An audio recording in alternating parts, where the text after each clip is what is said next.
Signs of doom in digital transformation, what finance leaders need to know about digital transformation, and a mashup from our upcoming digital transformation conference. Those are just a few of the things we're going to talk about here in episode number 131 of Transformation Ground Control.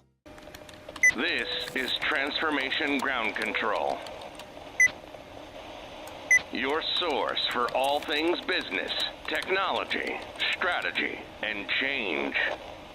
If you're growing your business, leading change within your organization, or undertaking any sort of operational or technology change initiative, this podcast is for you. This show covers what you need to know about digital transformation, organizational change, operational improvement, and business growth. 5, 4, 3, 2, 1. And now, here's your host, Eric Kimberling.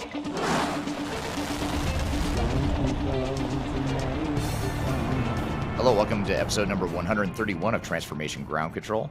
This is the podcast that has everything to do with digital transformation, including the people, process, technology, and strategy sides of transformation. My name is Eric Kimberling, your host here today. I'm also the CEO of Third Stage Consulting. We're an independent consulting firm that helps clients throughout the world reach their third stage of digital transformation success.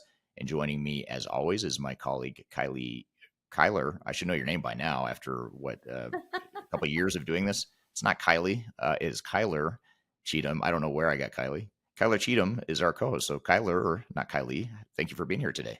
Maybe we should just go with Kai. That would be really easy. So you can call me Kai if you want. Yeah, rough start to the episode. So we'll see. It might be an interesting one. You might want to stick around just to see what else happens here and what other disasters might ensue in this episode. But no, it'll be anything but a disaster. Although I will say we are going to cover disaster partially in our opening segment here today. Our opening segment is going to start off with some questions from the audience that we've received over the last few days. Kyler will pull out her question jar where she accumulates or gathers all the questions that are coming in through social media for us. We'll cover the EU or European Year of Skills 2023. It's a new program based out of Europe that's super interesting, not only if you're in Europe, but just in general, it's interesting. And then we'll talk about signs of doom in digital transformation and how to fix it. So those are the couple of hot topics we'll cover in our opening segment. And then later in the show, we will have Nicole and Shannon from a company called System 1A on the show. They're going to talk about what finance leaders need to know about digital transformation. And then last but not least, we're going to play you a sort of a mashup of our past digital stratosphere conferences. And we're going to play you little clips. It's sort of a mashup of clips and different speakers and different topics from past digital stratosphere conferences. And the reason we want to share that with you is not only because it's interesting, but also to give you a flavor of what you might expect at our upcoming Digital Stratosphere Conference, which is being held in Denver the first week of October.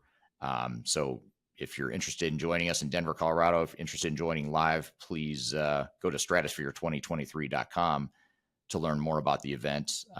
It's a great technology agnostic event. We'll talk more about it later in the show.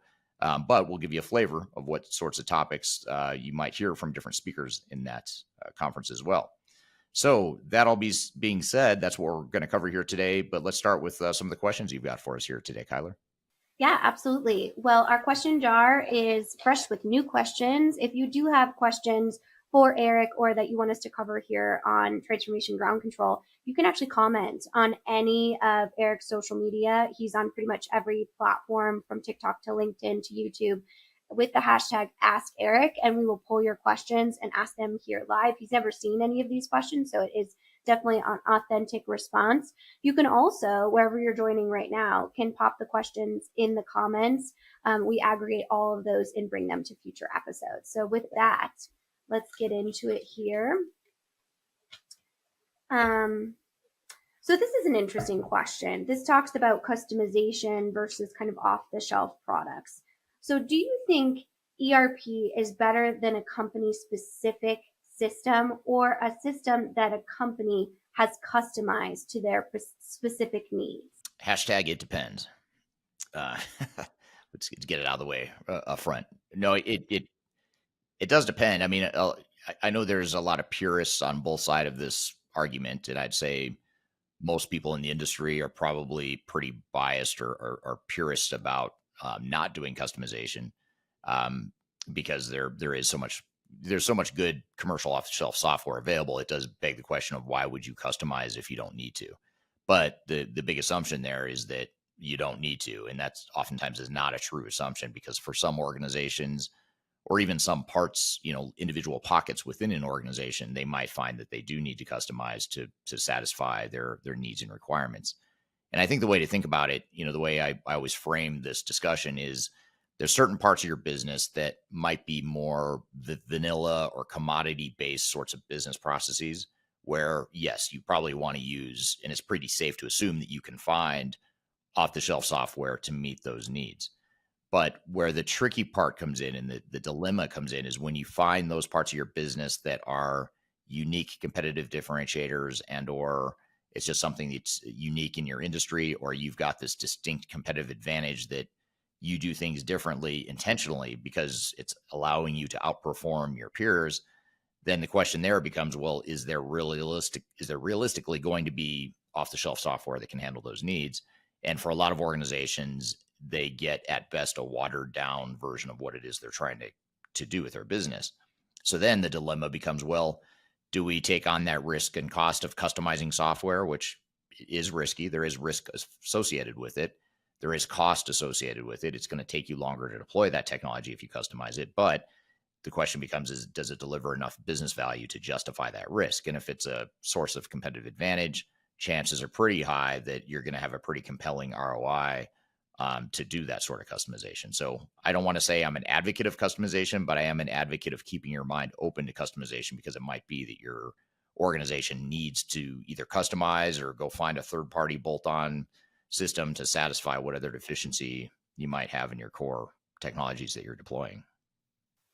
Yeah, and invest in kind of engaging an independent expert on those customizations, because a lot of times you don't know what you don't know, especially when you have a vendor pushing an agenda that's specific to them as opposed to what's specific to the business. So that's always a great way to kind of say, do we actually need this customization, or should we kind of align our processes to meet where the technology can compromise? So definitely a great answer there. Yeah, that's a great point too that is worth noting, because a lot of times what happens is you get a lot of bias inputs into your planning and decision-making process. So during the sales cycle, for example, when you're going to buy the technology, you're going to hear a lot of bias for why off the shelf is the way to go and how their software can do everything off the shelf. And that's what they're selling you, is this vision of off the shelf software. So then you end up with an unrealistic expectation, assuming that the off the shelf software is going to be able to do everything you need it to do. And reality is probably not going to do everything you need it to do. But then during implementation, there's another kind of bias that comes in, because now you're dealing with not a sales rep who's selling software. Now you're dealing with the implementation consultants who make more money if you do customize. So they might actually kind of flip that bias and now start to be okay with you customizing, or maybe even encourage you to customize, because they'll make more money when you extend the project and you spend more money on their services. So there's always a bias, and oftentimes it's a conflicting or a competing bias, but there's biases like that that a technology agnostic advisor like Third Stage can help with. Oh yeah. And I mean, you could be the most savvy, technical savvy, people savvy client, and those agendas are sneaky, especially if you don't go through that on a day-to-day process. So that's really what's nice with having that independent advisor or coach there through that to really advocate for you, because like, again, you don't know what you don't know. And that's really complex, especially when you're shifting partners where, wait, I had out of the box was good, but now I'm supposed to customize everything. Like, this is confusing. So it's very complex to go through all of those processes. So really great question. And I encourage you all to answer the question in the comments too about customization versus off the shelf software, just because we do have an audience that is so engaged and well versed that even reading the comments is like taking a master class in itself on digital transformation. Right. Okay, great. So this is a really good question. I was actually hoping we would get to this question because I don't know what you're going to say. And sometimes, us working together so long, I can predict what you're going to say. So I don't know what I'm going to say either. you really don't. ERP data, while voluminous, is notoriously dirty data. Do you think there's a potential to use AI to clean up the data before you feed it into new systems using predictive AI models? I thought it was going to be an insult, accusing me of Oh, having no. dirty data or something. But no, that's not where you're going with it. Yeah, I think I haven't seen it yet myself firsthand, but I believe and I understand that AI is starting to be used in data migration and data cleansing in particular. Um, if you think about some of the redundant manual work that goes into data migration, oftentimes, if you think about, like, first of all, if we back up just to maybe set the framework or the groundwork for what it means to have dirty data.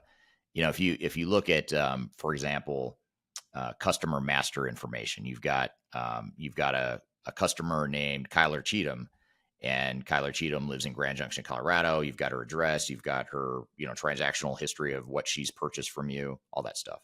But then I come in and I say, I think her name's Kylie Cheatham. So I put in Kylie Cheatham and instead of Kyler Cheatham, because I tend to forget your name at This times. was your plan the whole time, wasn't it? To go through I'm this using my example. disadvantage to make it an advantage and helping me answer a question now. See, I did that totally intentionally. Man, So now we've got two sets of data that is really the same customer. It's Kylie is actually Kyler Cheatham, and now we've got to figure out how to merge that. Now that may not be the best example, actually, because AI. I don't know if AI could pick up on that. They probably could, actually, because it would have the same address but a misspelling of the first name, and so AI would be able to pick that up and see that there's a duplicate, two customers, and now you can't report on that customer accurately. You can't have clear visibility into what that customer does or did, because now you've got Kylie and Kyler as two master records that are splitting the data, or splitting the transactional data that goes with that. So AI would be able to clean that up. I mean, so that's just one micro example of how data can become dirty. Every day, an organization has humans that are touching data and doing transactions and making adjustments and things like that, and they make mistakes. And no one is necessarily there in a lot of organizations to go back and catch that and fix it and clean it up later. So AI is perfect for that, because it's a very manual process of going through, looking at all the duplicates, or looking for the duplicate master records, or master records that just aren't consistent, that sort of thing. So AI is perfect for that, because it is such a routine, or such a mundane task that is perfect for AI. So it's not widespread yet, but it's starting to be used for data migration. I think in the future, I think it'll be a very powerful tool for that. yeah, definitely a niche opportunity. And since we're talking about my name, interesting fun fact about Kyler/Kylie is I actually was born with a hyphenated last name. That Cheatham is my married name. And because of that, because of the government's quote unquote dirty data here in the state of Colorado and the United States, I've been summoned for jury duty under different last names that are technically within my name, but not my full name, over 15 times. Oh So gosh. it's one of those things where where you actually can have dirty data within a system, and AI would be an awesome opportunity to kind of match secondary data points, whether it's name and address, age, those types of last known location, job, function, those types of different things. So just a fun fact, since we are focusing on a case study of my name during this episode. And anything to get out of jury duty, I'm all for. So if AI is going to help you, even though it's a responsibility we have in the United States to serve on a jury if we get called for it, which, by the way, I just got called for my very first jury duty this year. So I feel for you. Not 15 times. I can't imagine. I'm already dreading having to do it, but I can't imagine getting summoned 15 times. So hopefully AI will fix that for you in the near future. I agree. Yes, and now I have one gorgeous last name due to my gorgeous husband. So, all of those There you different go. things. But I know, right? Problem solved. I know, problem solved. But speaking of problems, I know we have some rather meaty hot topics. So I know we want to shift gears and kind of get into some other public policy, but also some kind of doomsday red flags for transformations. Yes, absolutely. We're going to take a quick break, and when we come back, we'll talk about signs of doom in digital transformation, as well as signs of doom in my inability to talk today. It's gonna be a rough one. I'll try to clean it up before our next segment. We'll talk about signs of doom in digital transformation, how to fix it. We'll also talk about the European Year of Skills in 2023. So be sure to stick around. And then later in the show, we will have Shannon and Nicole from a company called System 1A on the show to talk about what finance leaders need to know about digital transformation. And then later, after Nicole and Shannon are on the show, we will have a mashup of some of our past Digital Stratosphere conferences, as well as a discussion about our upcoming Digital Stratosphere conference, which is the first week of October in Denver, Colorado, in the United States.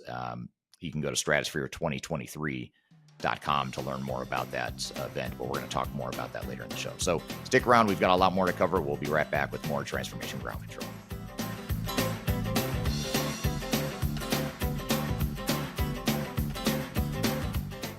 If you are aiming for transformation success, turn to Third Stage Consulting Group.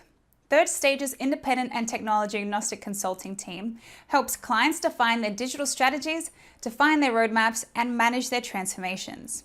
With offices in the US, Europe, and Australia, our team helps the world's most forward-thinking organizations through their transformation pitfalls and risks. If you are embarking on a digital transformation or business change initiative, contact Third Stage Consulting to see how we can help you reach the third stage of transformation success. Learn more about us and download independent reports, videos, and other best practices at thirdstage-consulting.com.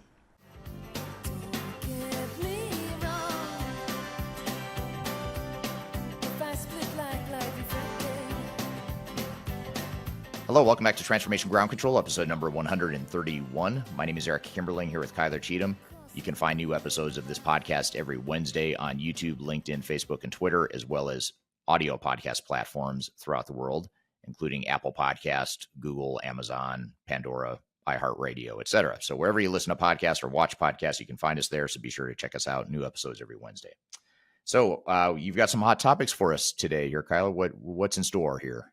Yeah, so first I want to talk about this really interesting program that's called the European Year of Skills. And I actually found this through an article in Technology Magazine that talked about the importance of upskilling in a digital transformation to create sustainable growth and to maximize those efficiencies through the overall skill set of your workers. And they reference this program. So I kind of want to give you just a little bit of background of like, what is this?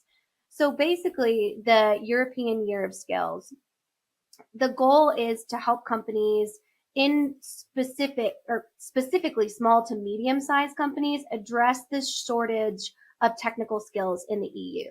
So really what it wants to do is promote the mindset of reskilling and upskilling to help people get the right skills for these quality jobs. And let me just give you some numbers of how they got to this. So they said in the technology article on Technology Magazine that over 80% of European entities or European businesses are having trouble finding quality employees without having to spend a bunch of money in upskilling or training new employees around new systems. So really what they're going to do to make this happen is the European Parliament and then the EU member states, social partners, employment services, chambers of commerce in each member area will invest in industry education training to workers and companies to address this problem. And the goal here is that 77% of 20 million will actually go through this program by 2030. And then their goal is 60% of adults should participate in training by year 2030 to ensure that there is this skills gap is being addressed by a government entity. And then the timeline of what this looks like is it actually started in September of 2022, where the European Union president said that this was something that was a huge problem via their studies and insight work. And they adopted the proposal in February 2023, and they're actually launching it this month.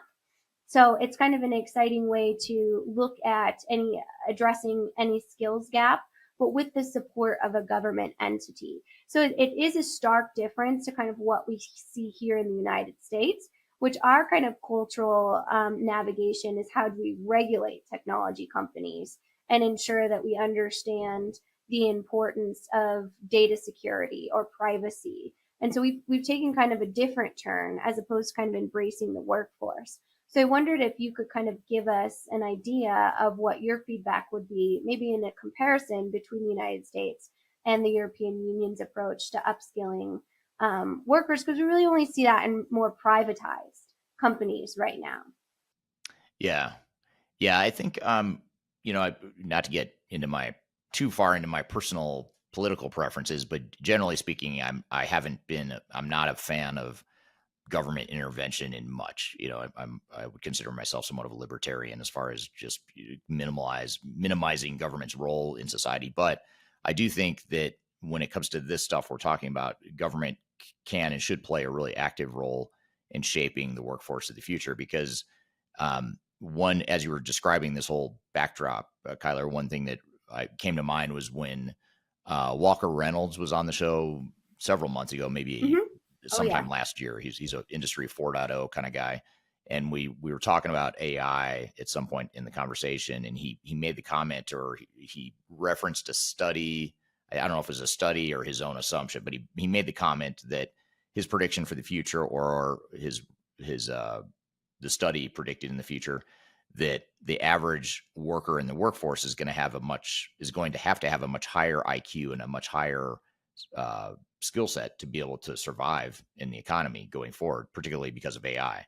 And so it's basically the whole premise of the thread of the conversation, if I remember correctly, was that the workforces of the future need to be a lot smarter because of AI, and AI is transforming workforces a lot quicker than any other technology we've seen in the past. So I think if you look at that, I don't know that the private sector is going to be able to respond fast enough to build an entire workforce that's going to be required in the future. And so I think it totally makes sense that the EU would do this, or that European countries would invest in upskilling their people to really get ahead of that. And also just because you have to look at the potential displacement too. What happens if X percent of society now is jobless because they just don't have the right skills to be able to work in the future. And technology is accelerating, the pace of change is accelerating over time. And I'm always a little bit leery whenever someone or a group of people freak out about a type of technology, assuming it's going to be this terrible mass thing. But I think it is safe to say that there are definite massive shifts in skills that we're going to need to be successful in the future. So I think it totally makes sense that the government would get ahead of it. My only question is, how effective and efficient can a government be at doing that? But I think that's what they're here for, is to do things like this. So that's sort of my knee-jerk reaction to it. Yeah, absolutely. It's really on the entity or the organization to take the responsibility of leveraging these programs, and so hopefully it's something that they can offer. I remember when I worked for the government for a very short stint of time early in my career, it's how I learned all of my Excel skills, because I took all of their Microsoft classes because they were all free, and it was something that a privatized business had never offered me. So there is opportunity, to kind of learn new things, even if like someone like me who's not a huge technical worker can still learn, a database skills set and be able to leverage that within their day to day through efficiency. So I think it's great to see just that support and that overall funding from not only the government, but also partners when it comes to wanting to create a more intellectual and technical savvy workforce. Yeah, absolutely. Let's talk about the doom and gloom. So according to Forbes, and this is actually a newer study, so this is a bigger statistic than we actually have said in the past. The risk of failure in digital transformation is 84%, which is staggering, right? And it's incredible. And instead of cost savings and lower stress, they often serve up budget overruns, extended timelines, exhausted teams, and frustrated executives that kind of throw up their hands and walk away, saying this is taking too much time, as I'm, preaching to the choir here. So a lot of these roots of failure come from a variety of things that you talk about specifically. But there's actually one initiative in here that I kind of want to dig into that I haven't heard you or our team talk about a lot, but I have heard it mentioned specifically recently. So I want to go over kind of the critical failure points that we talk a lot about, and then dig into one specifically. So change management. So, and again, this is another study from Forbes. It's a recent study. approximately 75% of change efforts flop, which I'm, again, shocked at. So we talk about a lot about change management. We can definitely go back to that one too. We talk about internal teams should own their transformation, and they give a case study here that I just want to touch on real quick. Obviously, I'm excited about this article, but Miller Coors really learned this the hard way in 2013 after spending $100 million on a failed ERP implementation without internal expertise or advisors to steer the transformation or guide their implementation partners. Can you imagine? So they completely outsourced it, lost $100 million because they had no internal team and no independent and technology agnostic advisors to guide their partners. So their partners ran away with their own agendas and their implementation failed. Fascinating. I think that one's in our top 10 list of digital transformation failures of all time. I didn't know the price tag was that high, and I don't think it was that high at the time we did that ranking. But we have a YouTube video and a blog about that if you want to learn more about the Miller Coors debacle or other doom and gloom situations too. And maybe a refresh would be cool too. Do a little duet with that video too, maybe on TikTok or something to kind of bring us up to speed of what's happening now. Because to your point, those failures don't just stop when you decide, or the cost of failure doesn't just stop when you decide to forego the implementation. They continue to increase or compact. So another one of these red flags is a combined or collaborative goal. So what are you trying to achieve? What's the vision of the digital transformation? If there's none of that, or, are you trying to reduce cost of goods? Are you trying to, reduce production rate and create efficiencies? What is the business case around that? And then understanding, I call it the third stage, we call it the third stage here, but right here they call it kind of the maintenance post-launch phase. What does that look like? And then this one's another interesting one, and I promise I'll get to my point and go through what the one I want to ask you about. But almost 77% of organizations adjust their digital transformation with major or noticeable modifications throughout the process. And those adjustments need to have some sort of agile way and project manager that guides them through that initiative. So you have to be aware of the indecision. They say that's really the doom part. There's no right or wrong decisions. There's only learning, but you have to be aligned of where that goes.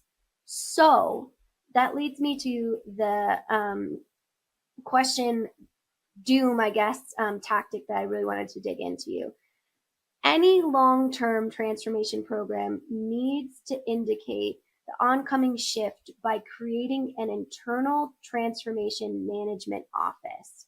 Now, this office, according to this study, monitors and escalates any issues, pushes the thinking, solves any problems, and motivates the team. It also handles key strategic service areas, reporting up to executive leadership, the board of directors. It focuses on organizational change management and communications, enterprise strategy alignment, and conflict resolution, and acts really as the venture capital arm by shifting funding as needed. So we've talked about a core team, but this seems like kind of like a next level transformation core team. What's your reaction to this overall strategic approach? I love it. I mean, I think it's a great idea. I like the idea of, first of all, having a centralized internal team that is focused on this task at hand. Going back to your Miller Coors example of gloom and doom, you mentioned that they had outside parties that sort of ran this as an outsource implementation model. What you're talking about sort of flips that around and says do the opposite of that, which makes total sense. And it addresses that really important dynamic that doesn't just happen in a $100 million failure like was the case at Miller Coors, but every organization that outsources or just assumes their system integrator or software vendor is going to handle the whole project for them. I mean, every situation that I've seen like that has failed. I just have never seen a client succeed in that model. Maybe I will someday. Maybe the odds are not 0% chance of success, but it's somewhere close to zero, just based on my experience. So I think it's a great idea. I think you need to have that sort of centralized model, and I think you have to I think we as professionals have to get it out of our heads that agile is good and, everything can be sort of unplanned and we can just go start building stuff and let the system integrator run wild with testing out new concepts. I mean, you sort of need that command and control model to some degree. I mean, not, within reason, of course. You need that internal accountability, the internal governance, the internal controls, the accountability to the board for funding and results and all that stuff. So I think it's a good thing. I think ultimately those parameters and guardrails are what can help keep a digital transformation on track, especially the more complex ones. Absolutely. Well, very interesting doom and gloom article. But most importantly, these failures are to be learned from, right? And looking at thought leadership like this and taking those strategies, internalizing them, understanding them, awareness is really the first step to changing that process. So I'd love to hear from the audience. Just want to turn to our great audience here. What is your top doomsday failure point for a digital transformation? We can aggregate those into a list and put them on a blog or address them in a next episode to kind of help the movement here of creating that 84%. Can you believe that, Eric? That is just staggering. Insane. Yeah, I keep waiting for the day when the studies come out that show that failure rates are coming down. I know that is not the case, and it really isn't. It really isn't. So let's buck the trend here, people. Let's create a list full of experience, transparency, independence, technology agnosticism, and see if we can at least start to the spark of success. Yeah, it makes you wonder what goes through organizations' heads sometimes because most organizations know that failure rates are high, and they know that their odds of success are lower than they're probably comfortable with, but yet they still do it, and yet they still make a lot of the same mistakes that companies have been making for decades now. So it's fascinating to me that organizational Groundhog Day sort of dynamic is at play here. So yeah, we'll try to buck the trend, and you're doing the right thing by listening to this podcast, because our intent on this podcast is to help you take away some best practices and lessons to be more successful in your digital transformation. So we're going to continue that theme of trying to help you be more successful in your transformation by bringing on our next guest after we take a quick break. We're going to have Nicole and Shannon from System 1A, company based out of South Africa, but they sell their software to organizations throughout the world. And they're going to be on the show talking about the topic of what finance leaders need to know about digital transformation. So whether you're in a finance team or you're a CFO or a VP of finance, or you're a stakeholder who is engaging with the finance group as part of a change initiative, you'll want to stick around for this discussion, because we're going to talk about what those finance leaders need to know about digital transformation, what some of the common misconceptions are, and some of the common pitfalls to overcome as part of a transformation. So we'll have Nicole and Shannon on the show as soon as we take a quick break. And then later, after we're through that discussion with Shannon and Nicole, we'll do our mashup of our recent or past digital stratosphere conferences that we've hosted over the years.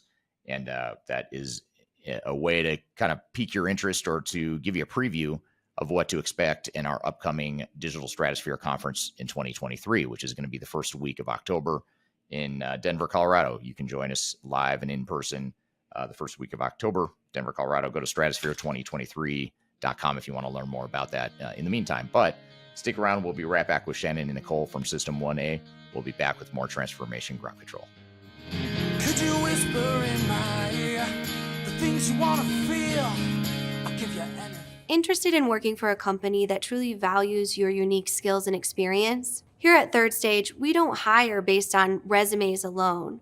We look at the full candidate, experience, and willingness to provide excellent service for our clients. Within a technology, independent, and agnostic consulting firm, you have the opportunity to learn across industries with a diverse group of clients. Our consultants also have the opportunity to diversify their portfolio and learn across technology systems. If you're interested in joining a high-growth entrepreneurial organization, please reach out to us at work@thirdstage-consulting.com.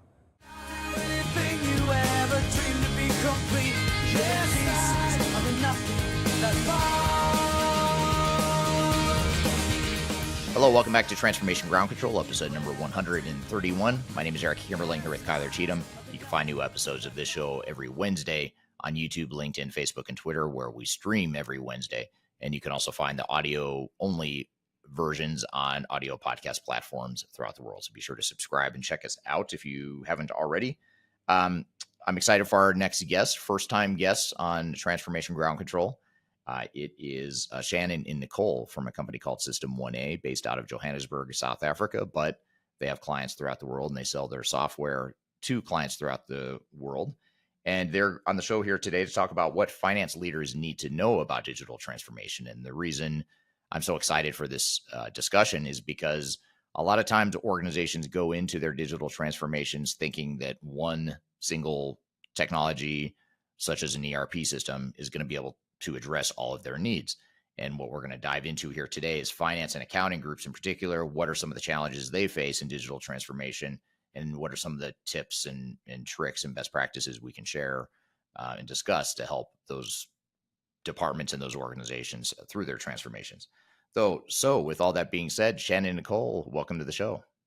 Hi, Eric. Thank you so much for having us on your podcast. We're very excited to be here with you today. My name is Nicole, and I'm from System 1A. I'm the Director of International Sales. My background is actually psychology and psychometry. And I've always just been very interested in understanding why people behave the way they do, and more specifically in financial departments, why leaders often make the decisions they do. So that's sort of how I got into the tech space.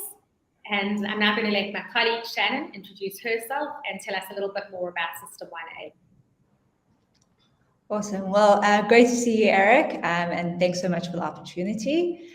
So my name is Shannon. I am an actuary by profession with a background in complex data analytics and product research and development. So at System 1A, I head up our product division. So very exciting work, just get to work with a bunch of very clever, very creative people, building new products and building new partnerships. And yes, it's very exciting to be here. So I guess that's enough about myself. Maybe to just give a little bit of background into System 1A. So System 1A, we've been around for just over 10 years. I guess to just describe System 1A in a single descriptor, you could say we are a management and digital transformation platform for businesses' accounts receivable and accounts payable processes. So what that essentially means in plain English is that we're a platform that helps businesses conduct their collections processes as well as their payment approval and settlement processes more efficiently and more effectively. In terms of how that all works, so the platform connects that or integrates directly with the ERP, so with the business's ERP, and uses the ERP's information essentially as a base, and then extracts that information, converts it into a universal format, such that it's in a format that's easy for all the teams to use, and that's also easy to understand and interpret. That you're kind of left with a platform that all stakeholders involved, whether it's your sales teams, your collections guys, your payments people, they all have access to the information on a centralized platform through centralized dashboarding with a host of comprehensive tools to make those functions a lot easier. Whether it's in terms of communication, reporting and statistics, automation of certain manual processes. Really what it's all about is essentially zoning in on one specific, or I suppose two specific business operations in very much detail, and really catering to all the specifics of that operation and all the nuances and differences that might be in that operation. Where there's maybe gaps traditionally left by traditional ERP systems due to the fact that they're catering to all operations together. Interesting. Yeah, that's really interesting. And it's really kind of segues into the topic we want to cover here today, which is, and you sort of hit on this, Shannon, in your description of what System 1A does. And that is sort of how do we as finance departments, how do we manage an ERP project and or a digital transformation, and how do we leverage ERP technology without relying on it or being dependent on it to be the sole answer to what we need to help us through, our financial needs within an ERP project. So sort of leading into that, my first question related to that is, what are, when we look at ERP systems, what are some of those deficiencies that ERP systems commonly have that creates problems or opportunities, depending on how you look at it, but creates problems or opportunities for a finance and accounting group? What are some of those deficiencies that you commonly see with ERP systems that you're trying to fill with your product? So it's an interesting question, and I think it is important to say up front, ERPs are a fantastic tool in the sense that it centralizes all your different business operations under one platform or under one system. Within saying that, and I guess it's in the name itself, it being an enterprise system, that it's all encompassing and that it touches on all the different business operations. There is often the trade-off between being a system that is something to everybody versus being a platform that's more specialized and caters for the details of that specific operation. And I think you're always going to see that trade-off no matter what type of system you're looking at over there. So some of the limitations, I guess, that we've come across just in terms of our own research, as well as from feedback from our customers that we work with, there would be like limitations in terms of things like information access. So often how ERPs are structured is with licensing restrictions. So people with certain permissions have access to that information, whereas those who don't have to rely on those people. And that can create like sort of bottlenecks over there, I guess inefficiencies as well.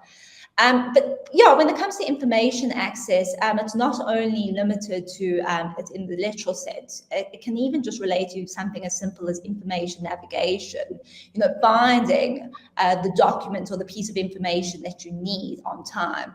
And that just comes down to the fact that those navigation journeys in the ERP, they're designed at an enterprise level and not taking necessarily into account what would be most intuitive or what would make the most sense for a specific business operation.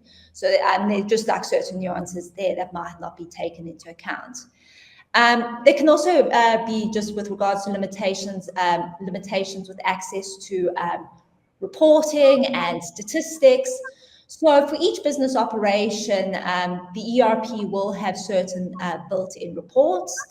But the thing is, because it's obviously catering to everything at once, it might not necessarily go into the necessary detail or span the comprehensive range of information that you'd ideally wanted to do, which means there can essentially be gaps in certain insights and stuff like that. Now, it's obviously not impossible to create whatever report you would like from the ERP.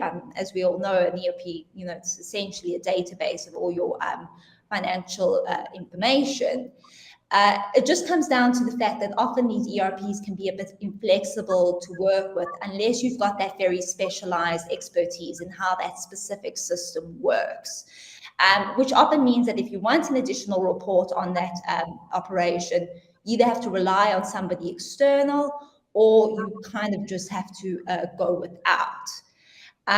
Probably also before we, I guess, move on, just one main other area is just in terms of manual processing.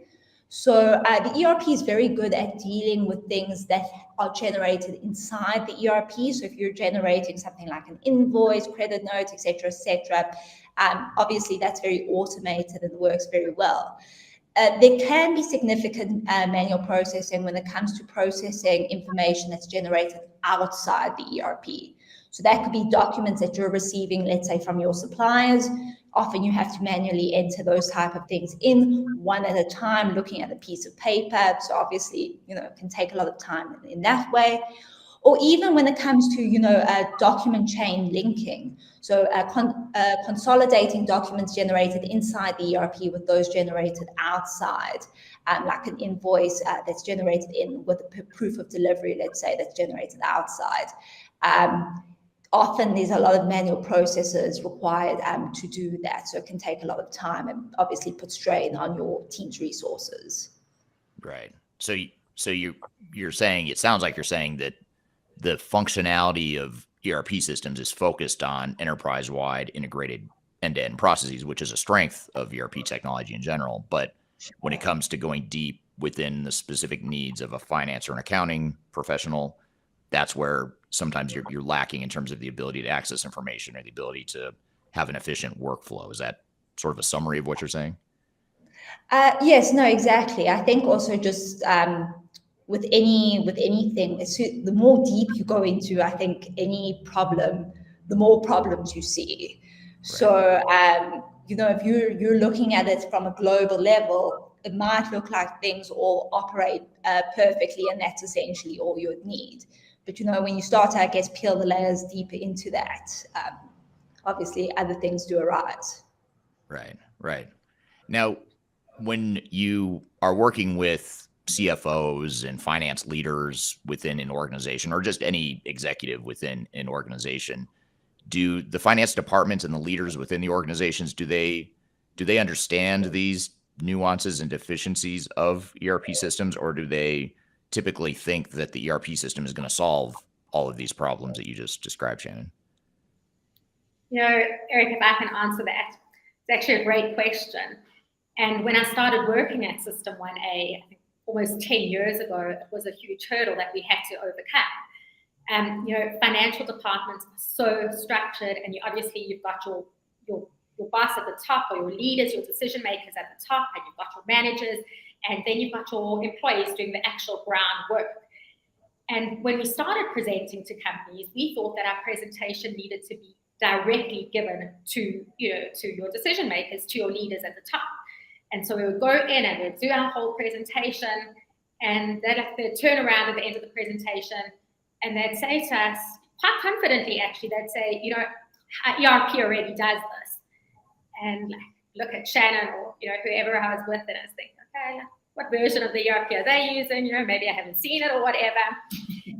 Anyway, with respect to the decision makers, to the leaders, they've been sold the ERP with the belief and the trust that this ERP has total capability, that this ERP is all encompassing, that it's able to do absolutely anything. And of course, they've spent a fortune of money, so they need it needs to all be justified. But we were lucky, because what we quickly realized is if we had the employees who are doing the actual work in the presentation with their boss or with their decision maker, the employees would quickly see the value of our system. They quickly understood how it would make processes far more efficient and effective. So what we did, we decided to always, include employees and include sort of all levels of staff in the presentation. And actually, we realized that these teams would get very excited when they could see what System 1A is capable of doing.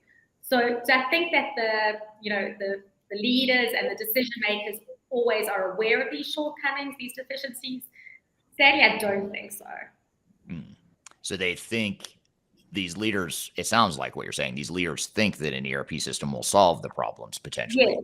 But then when you show the capabilities of a product like yours with System 1A, it sort of exposes the additional advantages that might be missing from an ERP system. Is that okay? Especially to the people who are doing the work. Yeah, the frontline people that actually understand the workflows and the inefficiencies and all that stuff. Yeah. It's quite funny. It actually reminds me my time when I used to work in insurance as an analyst. Obviously, you're working more with, the in-depth, you're more hands-on with the data, I should say. And there were many times when you would speak, with Exco or management, and, they might look back at you and say, well, aren't these processes already automated? It was always my favorite, aren't these processes, don't we already do that? I think it's like they see that stuff getting done some way or another, but they're not necessarily always aware of what actually happens to get there, and if that was actually the ideal way to go about it for results in the future. We're here talking about what finance leaders need to know about digital transformation, and with Shannon and Nicole from System 1A. We've got a lot more to cover, but first we're going to take a quick break. We'll be back with more Transformation Ground Control. When things are big that should be small, who can tell what magic spells we'll be doing? Are you looking to stay ahead of the curve in the ever-changing landscape of digital transformation? Then you need our newly released 2023 Digital Transformation Report. This comprehensive report covers the latest trends, technologies, and strategies to ensure your digital transformation is optimized for success. The 2023 Digital Transformation Report is packed full of proven methodologies and insights from experts in the independent digital transformation field. You'll also receive practical insights on how to implement digital transformation strategies within your unique organization. This free report is available for download on our website at thirdstage-consulting.com under our Thought Leadership section.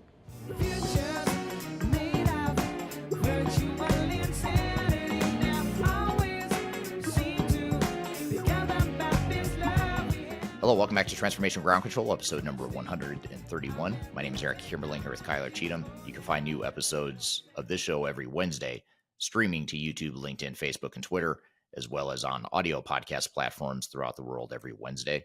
Check us out at Transformation Ground Control. You can also go to transformationgroundcontrol.com to find past episodes as well, so be sure to check us out there. So we're here in a conversation with Shannon and Nicole from System 1A, talking about what finance leaders need to know about digital transformation. Let's jump back into the conversation. Here's a really interesting audience question. I want to shift gears. I know I said I'd get through my questions first, and you guys were prepared with my questions, but it's no fun if I don't throw a curveball early on in the conversation here and throw in a different question. But this is directly related to what Nicole and Shannon, what you were just saying. So I kind of want to come to this question. This is from Kyler on LinkedIn, and she says, if you are a CFO or a financial department head, what are some key questions or considerations you should ask the vendor during the selection process? And maybe, I guess you could answer this however you want, whether it's about ERP systems in general, or whether it's, sort of a best of breed or a bolt-on solution like System 1A. What are some of those things that you could ask to really drill into understanding whether or not your chosen technology or the technology you're considering actually addresses some of these needs that you both have described so far? Yeah, sure. So, look, I think when it comes to the selection process, you have your CFOs and you have your leadership who will be concerned with certain factors. And, you've got your teams or your workers who would obviously be using that stuff, who would be concerned with something else.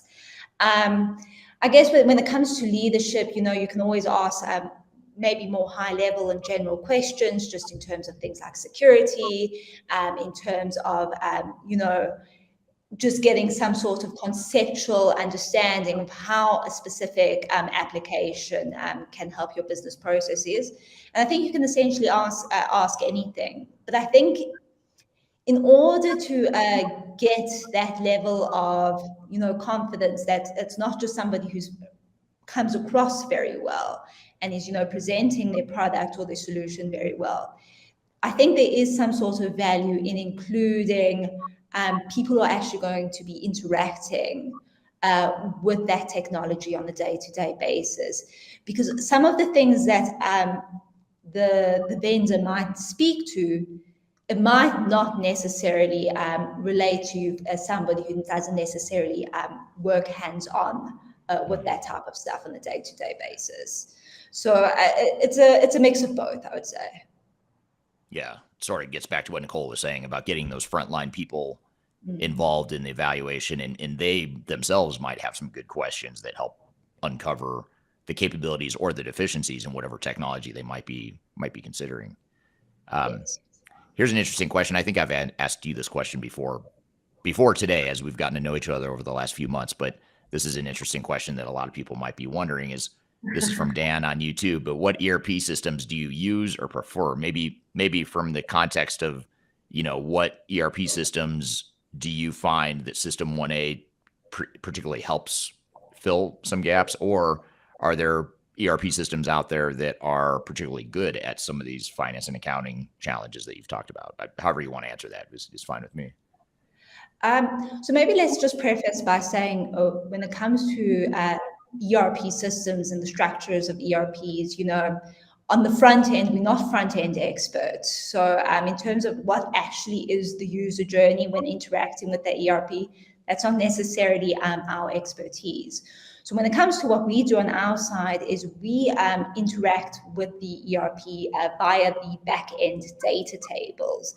And the thing is, with different ERPs, it might sit in different places, it might get recorded in different positions and stuff like that. So often there's just more of a, solve the code or solve the key in order to ensure that we're extracting and presenting the right information. But yes, I think, we work with a wide range of different ERP systems, many of the main or tier, I think like tier 2 and tier 1 major ERP systems. So I think that does also speak to the fact that there is something that can help someone. And maybe the feature that somebody uses on ERP1 to help with their AR and AP processes might be different from what necessarily is someone's favorite feature on the different ERP system. Gotcha. Interesting. So you don't have a favorite is what you're saying. You just have different types that you work with. The ones that are easy to decipher. Right. Right. Good. So some of these challenges that you've both described so far with, finance and accounting groups and what some of their needs are versus what they actually get from an ERP system, what type of business value or business benefits are at stake? When you look at, I think you've sort of touched on it maybe a little bit, or you've implied what some of the business benefits are so far, but when you really dig down into it, what are where are the biggest areas or biggest sources of business value or untapped business potential that you're looking to fill? Sure. So I think the big one, or the big obvious one, is just in terms of workflow efficiency. So obviously, you need a efficient workflow in order to get the results that the department ultimately wants, or at least get it in an appropriate amount of time. And what's the interesting thing about a lot of business operations and the processes they follow is that they're quite standard in theory. There's a process you follow with a certain amount of steps, and then you tick something off the list, essentially. Maybe I'm making it sound too simple. But I think what's important to just recognize and appreciate is that a lot of these operations, they shouldn't be as complicated as sometimes they end up being in a lot of businesses. And that's often just due to facts that, we obviously live in the real world and everything, and there can be certain hurdles and complexities or complications that can arise from a person moving from step 1 to, let's say, step 2 of the process, and ultimately causing a lot of delays in backing things up. And that might just be because of how the ERP is structured or how it caters for a certain process. So obviously we can speak best to examples specific to AR and AP, but like a very common example is, you follow the standard accounts receivable process. You get an order for some goods, you invoice them, you send over the goods, and it's 30 days later, let's say, and it's time to be collecting from your customer. And when you phone them, they might say to you something like, well, we actually don't know if those goods were actually delivered to us in the first place. Now, if you had to just consult what's your theoretical textbook answer to that, it's quite easy. You just give them a proof of delivery, and easy does it, the matter's settled. But then it comes back to something like, because the POD is an externally generated document, it's often not linked to the original invoice, which means that to actually find that POD, you've got to do that manually, often like even, searching through a file or cadenza or something like that.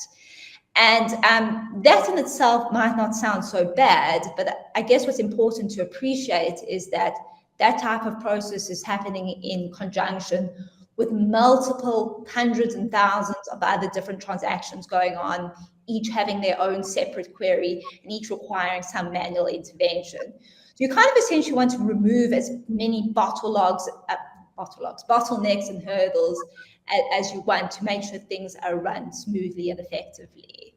And, when I guess it comes to workflows, you're not speaking about workflows for the sake of having good workflows, but it's all like the byproducts that come as a result of that, whether it's productivity, cost savings, fewer strains on cash flow. Even something like customer relationships is something that can be at stake when it comes to workflow processes. Ultimately, when you're dealing with a different business or different company, whether it's your supplier or your customer, they're in the same position as you. They're also busy with all their different workflows. They've also got to be ticking off certain items to do. And ultimately, what you want to do is you want to put them in a position, or put yourself in a position where to deal with your stuff is easy. It's easy to approve your payment. It's easy to invoice you.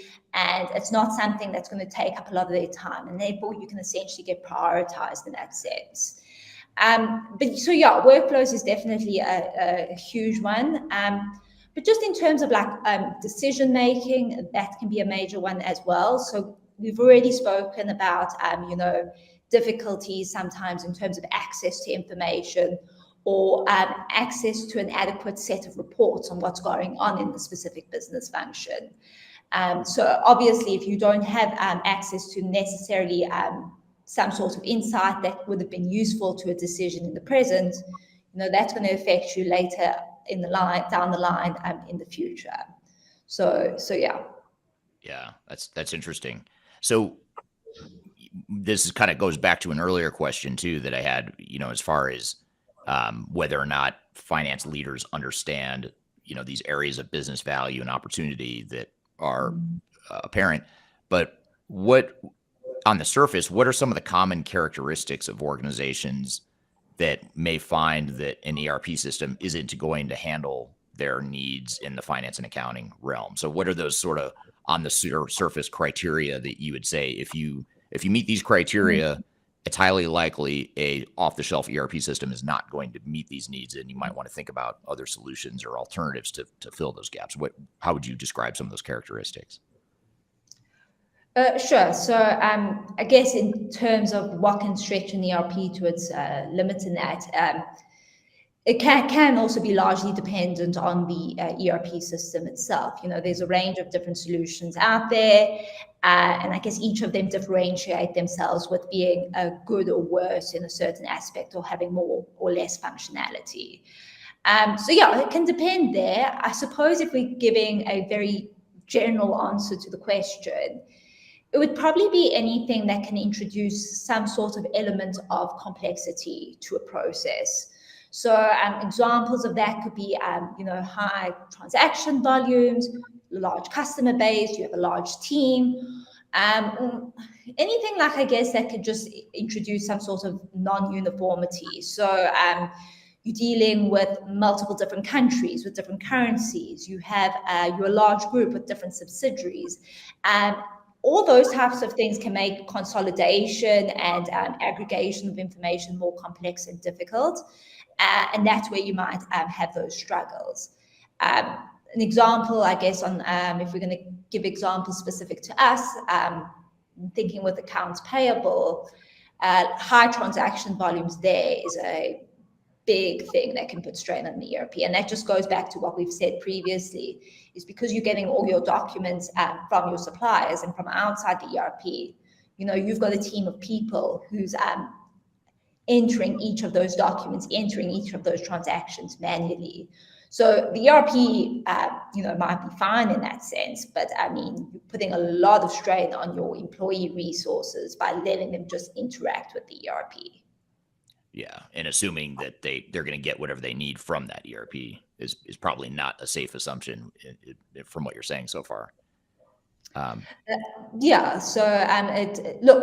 It just depends, I guess, on the circumstance. Like, it's either just that they can do it, it's just going to take a lot of time, or it can be just difficult to do. So if you're working with multiple subsidiaries, each, all the different information comes in different formats. If you're using different ERPs in that,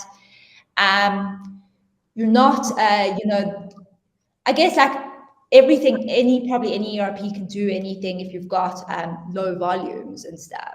But when you're adding up that complexity of multiple transactions going on, you've got your different teams, different people are talking to each other. that's when things get a bit unwieldy. Yeah, absolutely. Here's what I think is a funny comment. You may not think it's funny, but from Kyler on LinkedIn, I think we should make bottle logs over. So with every mistake comes an opportunity. I actually liked it too. When you said it, I was like, bottle logs, that kind of sounds better than bottleneck. So anyway, that's a little off topic, but funny. We're here talking about what finance leaders need to know about digital transformation, and with Shannon and Nicole from System 1A. We've got a lot more to cover, but first we're going to take a quick break. We'll be back with more Transformation Ground Control. Just tell me what you've got to say to me. I've been waiting for so long to hear. If you are aiming for transformation success, turn to Third Stage Consulting Group. Third Stage's independent and technology agnostic consulting team helps clients define their digital strategies, define their roadmaps, and manage their transformations.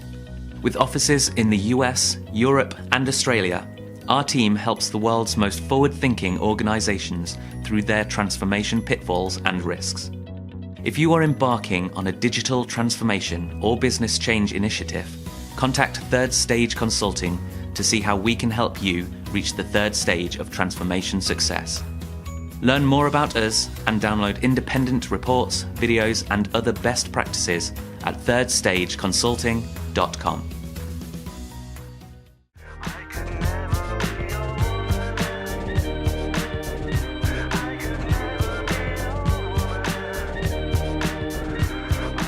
Hello, welcome back to Transformation Ground Control, episode number 131. My name is Eric Kimberling here with Kyler Cheatham. You can find new episodes of this show every Wednesday, streaming to YouTube, LinkedIn, Facebook, and Twitter, as well as on audio podcast platforms throughout the world every Wednesday. Check us out at Transformation Ground Control. You can also go to transformationgroundcontrol.com to find past episodes as well, so be sure to check us out there. So we're here in a conversation with Shannon and Nicole from System 1A, talking about what finance leaders need to know about digital transformation. Let's jump back into the conversation. So coming back to what you were just talking, what Shannon was just talking about, another follow-up to that would be, why don't everything you're describing sounds simple enough, or not simple enough, but sounds fundamental or basic enough. Like every finance and accounting department needs to do a lot of these things you guys have both been describing so far. So why is it that more ERP systems don't just fix that problem or provide that capability? Is it not that simple, or why do you think that is? Eric, as we know, ERPs are just very, very complex systems, and they're there to gather data and deal with huge, huge amounts of data. And at the end of the day, they're very complicated databases. And actually, as the ERPs progress, what we see is they're simply iterations of the previous versions, not that much change happening. So traditionally, if we look at the model of the ERP company, we see that these ERP companies have this huge army of value-added resellers. And it's their domain to get the ERP system out there. It's their role. And obviously, it's also the way that they earn their income. So not only is it their job to go and implement the ERP, but then it's also their role to be there along the way, should the client have specific needs that need to be catered for customized bespoke reports, And I think that ERP companies actually choose and expect their value-added resellers for this to be their domain, for them to deal with, the things that come along with it, the additions, and it's their way of earning money. I feel like it's almost a little bit political in a sense. And what we've done over the past few years, Eric, is we've partnered with many value-added resellers so that both them and us can benefit from what we have to offer. At the end of the day, I think ethically we should all be wanting to offer our clients the greatest, the best solutions, giving them the most capabilities. And often by working together, we can really achieve that. So just keeping, that in mind, going back to your question, I don't think that ERPs in the foreseeable future are going to include the same sort of capabilities that software like System 1A has. Yeah. Especially as more of these big software vendors are kind of still working on that migration to the cloud and sort of rewriting their code to be fully cloud or SaaS solutions, they're still trying to get caught up on just the basic functionality, Yeah. not to mention some of this more advanced, and it's not even advanced functionality that you're describing, but yet so many ERP systems don't do what you're describing there. I think what's also maybe just important to touch on over here is we obviously speak about a lot of this with respect to AR and AP processes, because that's what our platform specializes in. At the same time, that's a tiny slice of what the ERP actually touches on. So you've got like a huge development, task laid out before you. To maybe add these functionalities or enhancements to each of the different operations that the ERP encompasses. Right. Now, here's a question to follow up on this whole thread we're talking about here, and I think you started to answer this, but maybe we'll come back to it a little bit more directly. This is from Dan on YouTube. Dan says, if an ERP is stretched to the limit in terms of functionality, what would you recommend to supplement it? And I think, Nicole, you sort of answered this a little bit a moment ago. Would it be a best of breed solution or maybe a custom development? And maybe I'll add to that too. How could a product like a System 1A, how does it fill these needs, or how does it address some of these needs or challenges that we've talked about so far? So I guess just in terms of what you recommend to supplement it and all of that. I guess it would depend in what business areas is your ERP getting stretched in. We're obviously talking here about applications or platforms that are very specialized in a specific area of the business. It's not necessarily going to help you if you're having issues with your stock takes and stuff like that. You obviously, I guess it's kind of obvious you need to look in the application or solution that's going to help with that. I guess, it's a difficult question in terms of that, just because, I guess the right answer for every business might be a little bit different. But I think it is worthwhile to maybe consider something like adding supplementary applications. It might be a little bit less cumbersome than a whole ERP or a whole system overhaul or something like that. But it's going to depend on the business that I guess you're speaking of. In terms of, I guess, how System 1A or applications like System 1A can help certain limitations that we've discussed and everything. It comes back to, I guess, what we've already said, that the fact that you've got these applications that are specialized with regards to a very specific function, and therefore they're taking into account those areas where potentially the limitations of the ERP can be stretched. So to just give maybe some examples of that, with regards to the AR and EP side of things, and maybe could expand to, I guess, other operations as well. Things like information access. So we've spoken about that like in a literal sense in terms of licensing, whereas you can have something like an add-on application which connects directly to your ERP, even if it's via a read-only connection, but essentially takes that information and populates it on a platform that can be used by everyone as and when they need it. And you don't need to take into account, the difficulty of going through somebody with a license. It also can take into account things like we've spoken about information navigation journeys. So again, making that more intuitive to the specific department that you're dealing with versus, designing that at a global level. So it can make those things much easier and more efficient. We've spoken, I guess, already about like reports and stuff like that, and just having access to a comprehensive set of information. So I think we're quite good there. But also can relate to things like where you have complex situations such as, you're dealing with multiple ERPs at the same time because you've got different subsidiaries, or you have a merger, or you're moving from one ERP to another. Because you have an application that's rather one ERP that's taking into account all operations, but instead is specializing in a specific operation across all ERPs, it enables all those different ERPs to essentially talk to one another a lot better with respect to that function. So whether it's that you're trying to consolidate information across your different units, you're in a merger, or you're trying to move from one, I guess you're in some sort of digital transformation stage yourself, those types of things can be a lot simpler just because that application has expertise across the different ERPs, or at least knows what they're all about.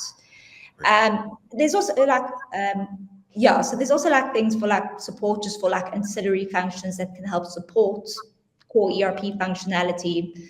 So like for outside communication is a big thing, making sure that that communication takes place in a centralized platform where everything else is taking place versus something that's taking place externally and potentially getting lost or forgotten about. Right. Yeah, it makes total sense. Here's a question that I think is a really good one. It's addressed specifically to you, Nicole, but either of you can answer this. But this is from Jeffrey on YouTube. Jeffrey says, do you happen to deal with clients with silos in their organization? And how often do you address the situation in order for your solution to deliver its intended value? What are your thoughts? I'm going to let Shannon answer that. Sorry, let me see the question. Do you happen to deal with clients with silos in their organization? How do you often address the situation in order for your solution to deliver its intended value? Look, yes, I think you can have a situation where there are silos, like sales is very separate to one another, and then you've got collections and all of that.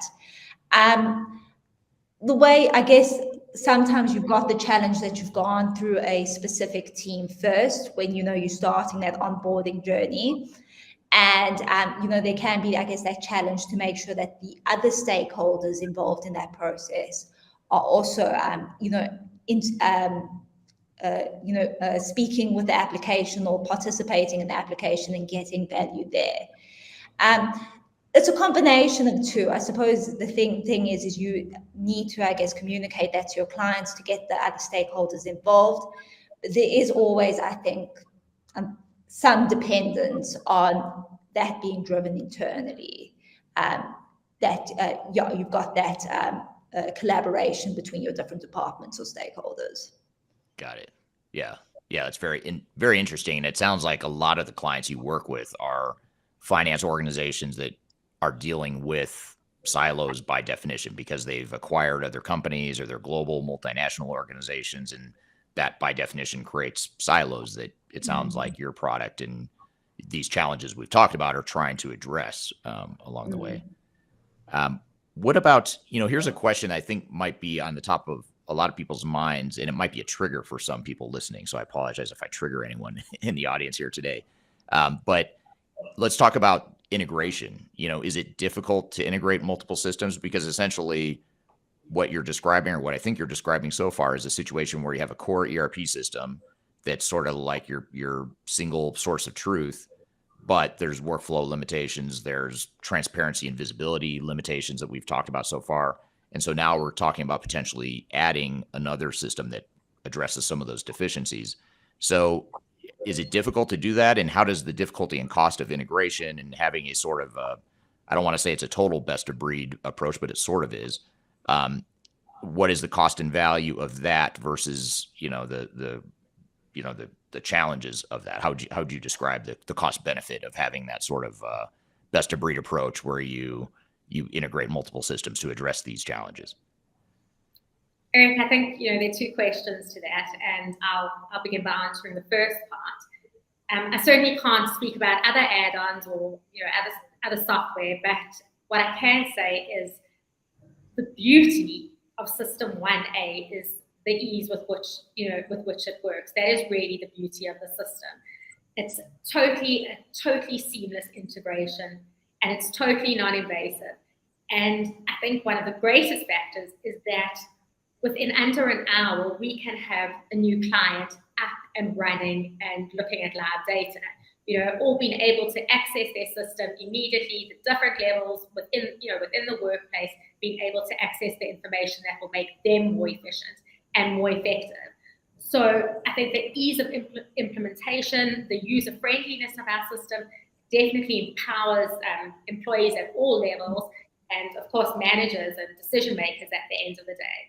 So that seamless the totally seamless integration is very important to us. And we've seen how excited our clients become that, they can almost immediately and instantly start using the dashboard and start working with our system. Yeah. So what you're saying is there is a cost and maybe a risk. There's a cost and a risk associated with adding a system like a System 1A, but the business value typically would exceed that. Is that a fair summary or statement? Definitely, but I think Shannon, maybe you can add a little bit more about the cost benefit. Yeah, sure. So, probably in terms of assessing risks of integration and stuff like that, probably one thing you would just want to assess is with the application that you're looking at, what are the controls in place such that your core ERP system won't be corrupted. So that's probably like a main risk. Just if we're talking in a general sense, it's probably something you'd want to ask. Given, I guess, System 1A is read-only, nothing gets actually put into the ERP. And in cases where things are put into the ERP by the system, there are certain permissions and approvals that you have to give before you're doing that. We obviously try to limit those risks as much as possible. Look, and I guess in terms of cost-benefit analysis and all of that, I suppose, your role in strategic digital transformation, you're quite aware that any decision or lack of decision you make is going to have costs and risks associated with it, whether it's upfront and it's something that's very obvious, or it's something that's very hidden and down the line. So yes, I suppose there's going to be growing pains when changing up your system or adding different applications. There's going to be costs involved with that, but you're going to have a lot of down the line benefits, or that's ultimately what you're aiming for in terms of efficiency and in terms of cost savings, which is something that I guess on the flip side would be the opportunity cost of not having. If you stay with things under the status quo. But look, it differs, I guess, from different businesses. And I don't think the takeaway from the session should be, go crazy and just add on 10,000 different add-on applications to your ERP. That's obviously not what we'd be recommending, and probably wouldn't be the smartest thing to do. I think, though, just given the fact that we are in a position where, change is happening every day, things are evolving, it's important to enter these conversations with an open mind in how those types of applications can potentially benefit your business, and then take that consideration forward. Yeah. And if I could add to that too, one thing that we see with a lot of our clients that are going through the purchasing cycle of purchasing technology for their digital transformations, a lot of times they're sold a vision, an unrealistic vision of what an ERP system can do and why you should not want to consider other alternatives not to replace ERP, but to augment ERP. If I'm an ERP vendor or a VAR and I'm not a partner of yours, look, I know you said you partner with some VARs, but if I'm not a partner of yours and I think about your solution as a potential complementary solution to what I'm selling, I might feel threatened by that. And I might say, no, Mr. or Mrs. Customer, you don't need a product like System 1A. My product, my ERP product can do everything. And so in that sales aggression, or whatever you want to call it, or that attempt to sell this unrealistic vision of ERP software, I think a lot of times people end up with a blind spot that says, well, I'm a CFO, vendors telling me their ERP system can do everything you've described and we've talked about here so far today. But I think, those of us that have been through it would find and would argue that that's not true, and that you have to be, to use your words, Shannon, you have to have an open mind as to what the options are out there. That might have been your words, Nicole. I can't remember who said it, but I apologize. One of you said it. One of us. So yeah, I think those are really great points. We're here talking about what finance leaders need to know about digital transformation, and with Shannon and Nicole from System 1A. We've got a lot more to cover, but first we're going to take a quick break. We'll be back with more Transformation Ground Control.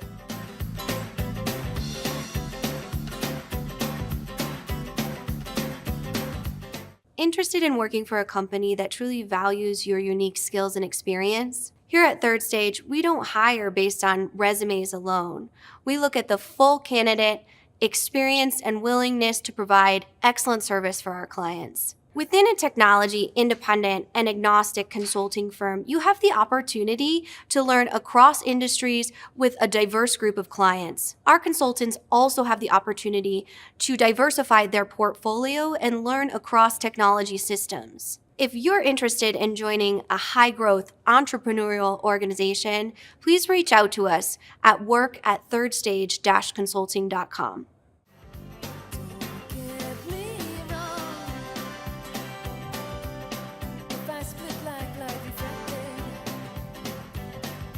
Hello, welcome back to Transformation Ground Control, episode number 131. My name is Eric Kimberling here with Kyler Cheatham. You can find new episodes of this show every Wednesday, streaming to YouTube, LinkedIn, Facebook, and Twitter, as well as on audio podcast platforms throughout the world every Wednesday. Check us out at Transformation Ground Control. You can also go to transformationgroundcontrol.com to find past episodes as well, so be sure to check us out there. So we're here in a conversation with Shannon and Nicole from System 1A, talking about what finance leaders need to know about digital transformation. Let's jump back into the conversation. Best of breed and integration, those aren't bad words, or they shouldn't be bad words like they used to be. I mean, 20 years ago, yeah, best of breed and integration was kind of a pain. And now, it's not easy, but it's a lot easier now than it used to be. So I think, having that open mind and really looking at what is it we really need, where we can get the business value, and knowing that it's probably not going to be one ERP solution and that's it. I mean, rarely do we ever see that with our clients, that one ERP system is going to solve all of their challenges. Usually there needs to be other systems that augment that. Years ago, Eric, when we started and our first few clients were signing up, and wanted to use our system and everything, we'd always think, wow, they actually have this openness and they have this flexibility and this willingness to change, because it's not always easy to run with change. I think by nature, we're happy to do what we used to and what we believe we bought into. Yeah. Yeah. And kind of along those lines too, Nicole, this is off script here, and this isn't an audience question. It's just a random one that I thought of, is along those lines. Do you see differences in different geographies? Because you're responsible for selling your software, not just in South Africa, but across the world.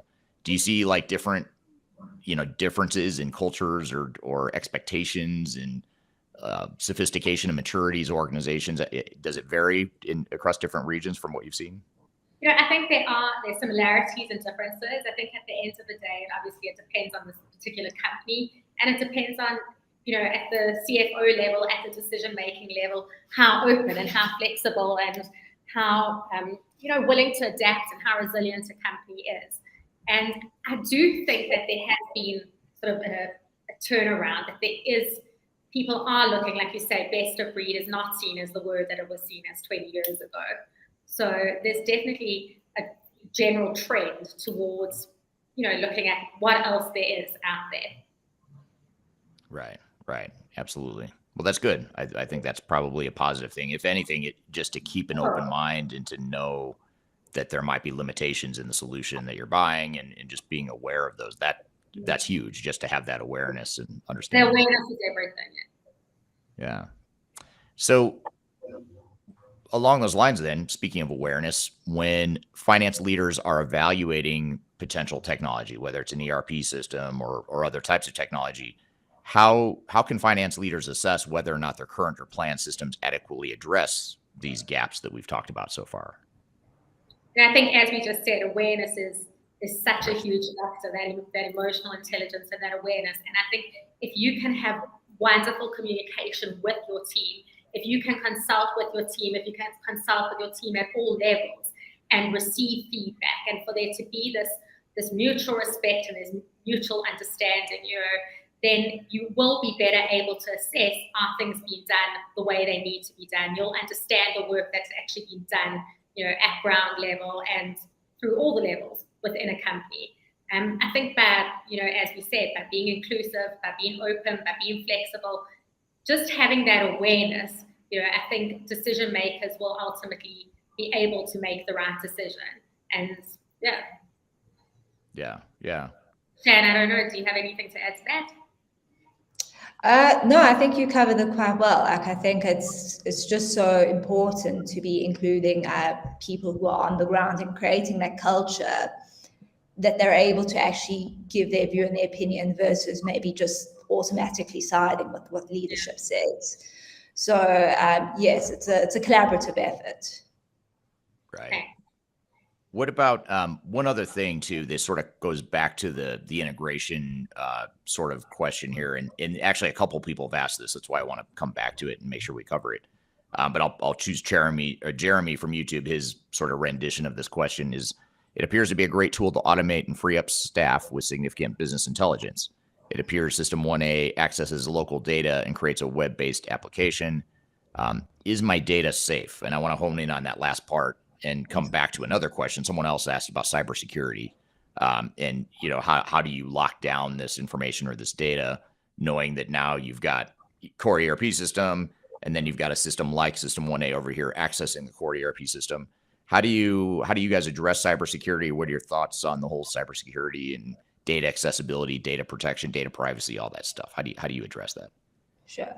Look, I think whenever you're having these types of conversations, cybersecurity and data safety is going to come up. It's with justification, something that's very topical. So obviously here at System 1A, we do take security and safety very seriously. And we do so by ensuring that we do comply with any protection of regulation acts when it comes to processing different businesses' information. So that would be things like POPIA over here or GDPR overseas, and upholding those standards and regulations as well. And I think just taking steps beyond that, just to ensure that every business's data that we're using from is treated with the integrity that it deserves, and it's anonymized and hashed where needed. So users can be ensured that although they're using a platform that speaks to the ERP, that their data is safe and protected as well. Right. Yeah, that's definitely top of mind for a lot of people that are going through these transformations, is cybersecurity and is my data safe? And that's another sort of, I don't want to say it's an unfounded fear, but it's another potential risk that people have in their minds that makes them think, well, maybe I don't want to have another third-party system access my ERP system because of cybersecurity issues. And quite frankly, I've heard ERP vendors use that as an excuse of why you should not want to consider a third-party system. So I think that's, you know, just important to kind of understand objectively what that all means.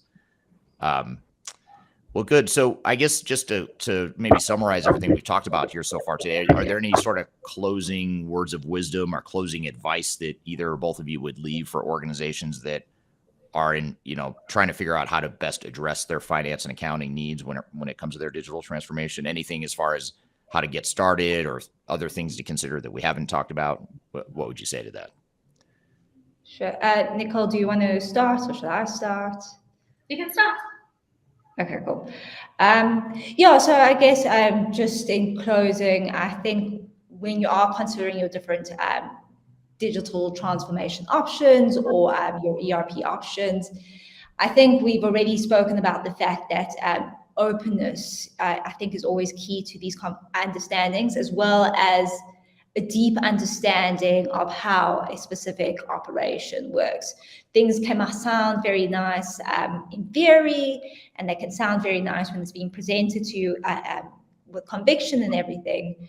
But there is some sort of importance with going into detail in terms of how a specific operation gets done, what are the challenges that your team is facing, and whether there are solutions out there in the market that might be able to address these concerns or challenges.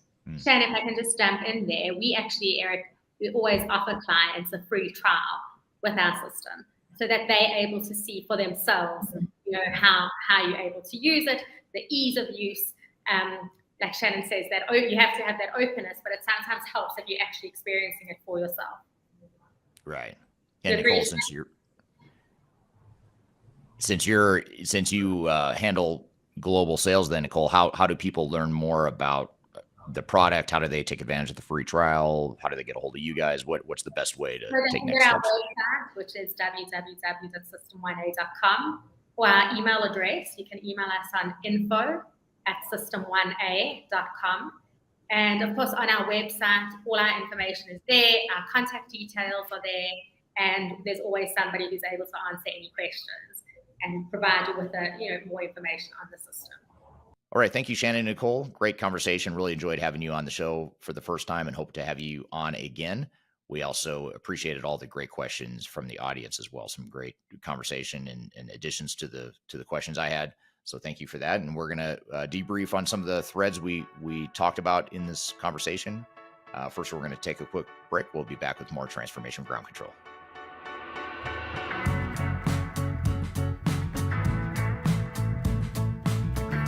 If you are involved in any sort of digital transformation or business change initiative, you will want to download the 2021 Digital Transformation Report.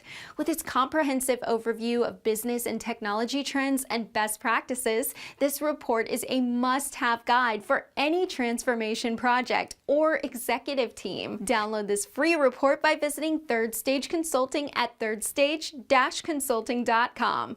You can also visit our website to learn more about us or download independent reports, videos, and other best practices. Again, visit thirdstage-consulting.com today to learn how to take your transformation to the third stage of success. I'm gonna leave it all out there and I'm gonna leave it all out there. Hello, welcome back to Transformation Ground Control, episode number 131. My name is Eric Kimberling here with Kyler Cheatham. You can find new episodes of this show every Wednesday on YouTube, LinkedIn, Facebook, and Twitter. You can also find it on audio podcast platforms throughout the world, and you can also go to transformationgroundcontrol.com to see and watch past episodes of this show. So, Kyler, we just had Shannon and Nicole from System 1A on the show. We talked about finance leaders, what they need to know about digital transformation. What were some of your thoughts from that conversation? Yeah, well, I mean, great job, Shannon and Nicole. They did an awesome job kind of talking about not only their product, but the key nuances to finance and accounting departments. And it's a little nerdy, but I'm like fascinated by finance and accounting departments because they not only are one of the most complex departments when it comes to a digital transformation, but they're often the most tenured, and then also an area in which other people outside cross-functional roles have challenges when it comes to getting vendors paid, getting partners paid, setting up new partners. All those different pieces really live within the backbone of the finance department. So it's so critically important, but it's also a unique set of requirements that a lot of people throughout the organization might not understand. So I think it's so interesting and so important to focus on really that key area of the business within a transformation project. Yeah, absolutely. And it's a lot of times it's strange because so often, ironically and strangely enough, finance and accounting groups get sort of overlooked. It's oftentimes the CFO that's writing the checks or approving the checks, but yet he or she doesn't have, the capabilities he or she needs for their teams to be able to do their jobs well, as a result of it. So it's just an interesting dynamic. It is. And when it comes to these specific systems, I think Shannon and Nicole did a great job of kind of talking about System 1A and explaining it. But when you are looking at kind of a specialty system that might either bolt on and enhance a certain area of your ERP system or integrate with it in some way, say you're a very manufacturing supply chain heavy organization and you need a supply chain management system to integrate with your ERP, how do you ensure that key integration strategy is going to be effective when you're looking at these specialty technologies? Because a lot of times they can sound perfect and cool and amazing, but then when it comes to how do they holistically give you data that integrates with other systems and that interoperability of digital operations, how do you make sure that all makes sense, Eric? Great question. In fact, that's a great question. We could have asked the guest as well, but what I would say is that that's part of the evaluation process that you should do when you're looking at potential technologies. Is does the system does it meet the requirements and capabilities that I need for my organization? But B, can it integrate well with other systems? And I think a lot of times people overlook or don't really think much about B, because they get sold on this vision of, this ERP system can do everything you need. Don't worry about integrating with other systems unless it's our own software. The vendors, this is me acting as a vendor trying to sell you software. And that's a big problem. So a lot of times what's important for a lot of organizations is to make sure you have a system that has an open architecture that can be integrated easily with other systems. Or to take it even further, a lot of times organizations are focusing less on the application itself that they're evaluating and deploying and focusing more on a platform. So what's the general platform that we're deploying to give us that flexibility in the future to be able to maybe write our own code to add to the core capabilities of the technology we're using off the shelf, and or to be able to integrate into other third parties or third party applications, that sort of thing. And like we talked about with Shannon and Nicole, best of breed is not a bad thing like it used to be, unless you have a system that doesn't have a good open architecture that's harder to integrate with.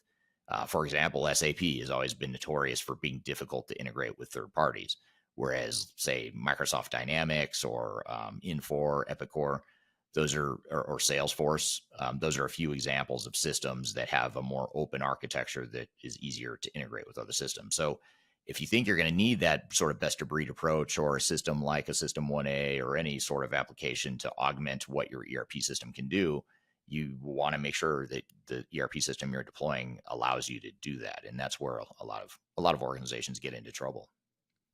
Absolutely. That holistic view is so important when you are looking at these types of projects. It could be amazing in the fact that it gives you a really competitive advantage in one area of your business, but if it's not translating effectively to the entire organization, then what's really the value there? So definitely a really important conversation. I know we have a huge finance network here, so I'd actually like to ask a favor of the audience right now. We're putting together a finance-based list of what you should consider in following this interview if you are going through a digital transformation and the finance and accounting department. So I'd love your insight on what should you consider when you're going through a digital transformation from a finance standpoint. If you drop it in the comments here, I'd really appreciate it. We'll absorb it into some of our thought leadership and address it on further episodes. But thank you to Nicole and Shannon, and thank you, Eric, for all of your great insight. That's a really important and, as you said, often overlooked conversation. Yeah, really good stuff. They're both great guests, and they made it so easy to understand too. So I love that conversation because I'm not a finance person, I'm not an accounting person, but everything they said made total sense, and hopefully it did to the audience as well. I'll be curious to see the audience's feedback on what you just asked there too, Kyler. Well, good. Well, thank you again to Shannon and Nicole for being here. We're going to shift gears here and play you a mashup from some of our past Digital Stratosphere conferences. You'll get to see a mashup of past speakers and different topics that we've covered. That's all in the spirit of getting you excited for Stratosphere 2023, which is coming in October to Denver, Colorado. We usually get people from all over the world joining us, so hopefully you'll be one of those people that can join. You can go to stratosphere2023.com to learn more about it. But we're going to play you that mashup here in just a moment. But first, we're going to take a quick break. You're listening to Transformation Ground Control.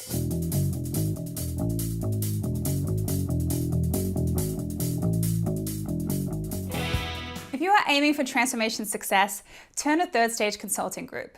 Third Stage's independent and technology agnostic consulting team helps clients define their digital strategies, define their roadmaps, and manage their transformations.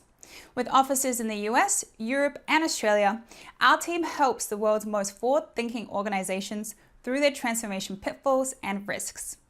If you are embarking on a digital transformation or business change initiative, contact Third Stage Consulting to see how we can help you reach the third stage of transformation success. Learn more about us and download independent reports, videos, and other best practices at thirdstage-consulting.com.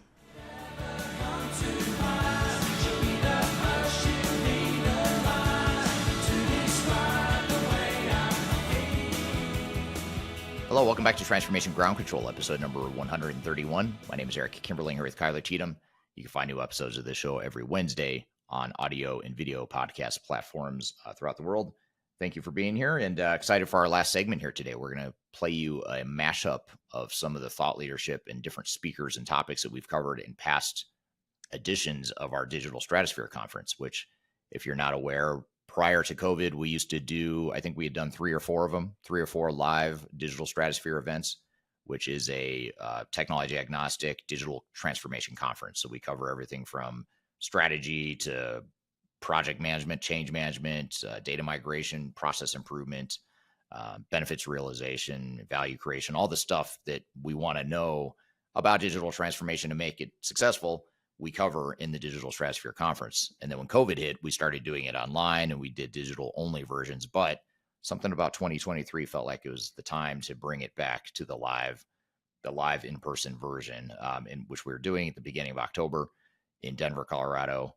And you can learn more about the event and see the agenda and the lineup and the way it's coming together on that speaker lineup by going to stratosphere2023.com.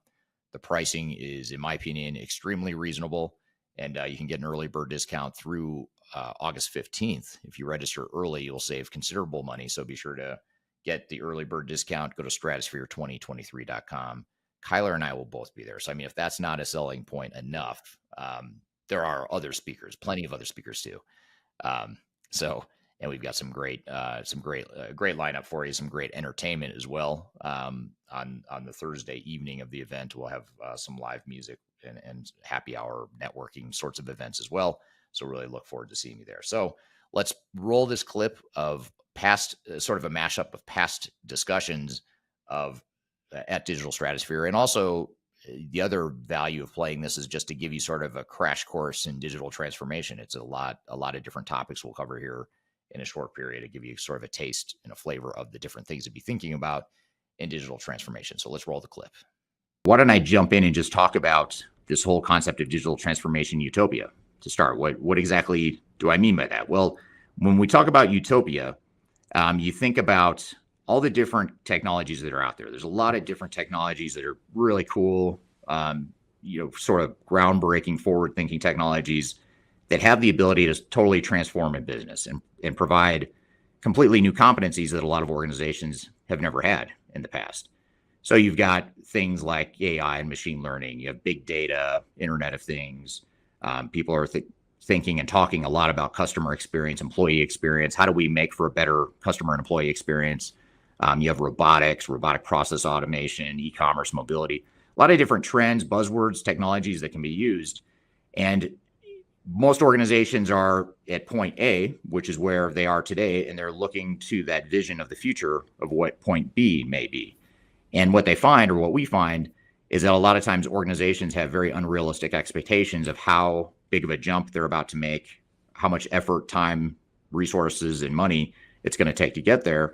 And ultimately, that's where a lot of companies first make their first big mistake, is they don't fully understand the magnitude of change that they're about to go through, and they don't fully understand the sweat and tears that go into getting to that point B, whatever that may be. So I think a lot of this too is also looking at these different technologies, and it's certainly okay to be enamored by some of these cool technologies, but you also want to be pragmatic and realistic about it. Where can we realistically leverage technology to help our organization? Maybe not in 5 or 10 years, but just in the next 2 or 3 years. What are some technologies that make sense for us to adopt that are aligned with our overall strategy, and maybe get us down the path of taking on some of the more advanced technologies in the future? And that's okay. You don't need to adopt all these technologies that I have listed here overnight, and maybe years before you really seriously consider some of these. But a lot of organizations get too caught up in the technical buzzwords and the technical aspects and forget about some of the other aspects, which I'm going to talk about. I'm going to talk about what some of those other aspects are here in just a few minutes.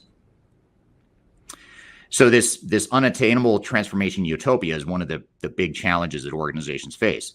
And I would say, by the way, this whole concept of transformation utopia is becoming more and more of a problem. It's an increasing problem over time because technology is becoming more advanced. It's changing faster. It's just unbelievable capabilities are being developed by some of these software companies, which is really cool stuff, right? That's good stuff. I'm not knocking the vendors for doing what they do, because they're good at it and they're sort of pushing the frontiers of what technology can do.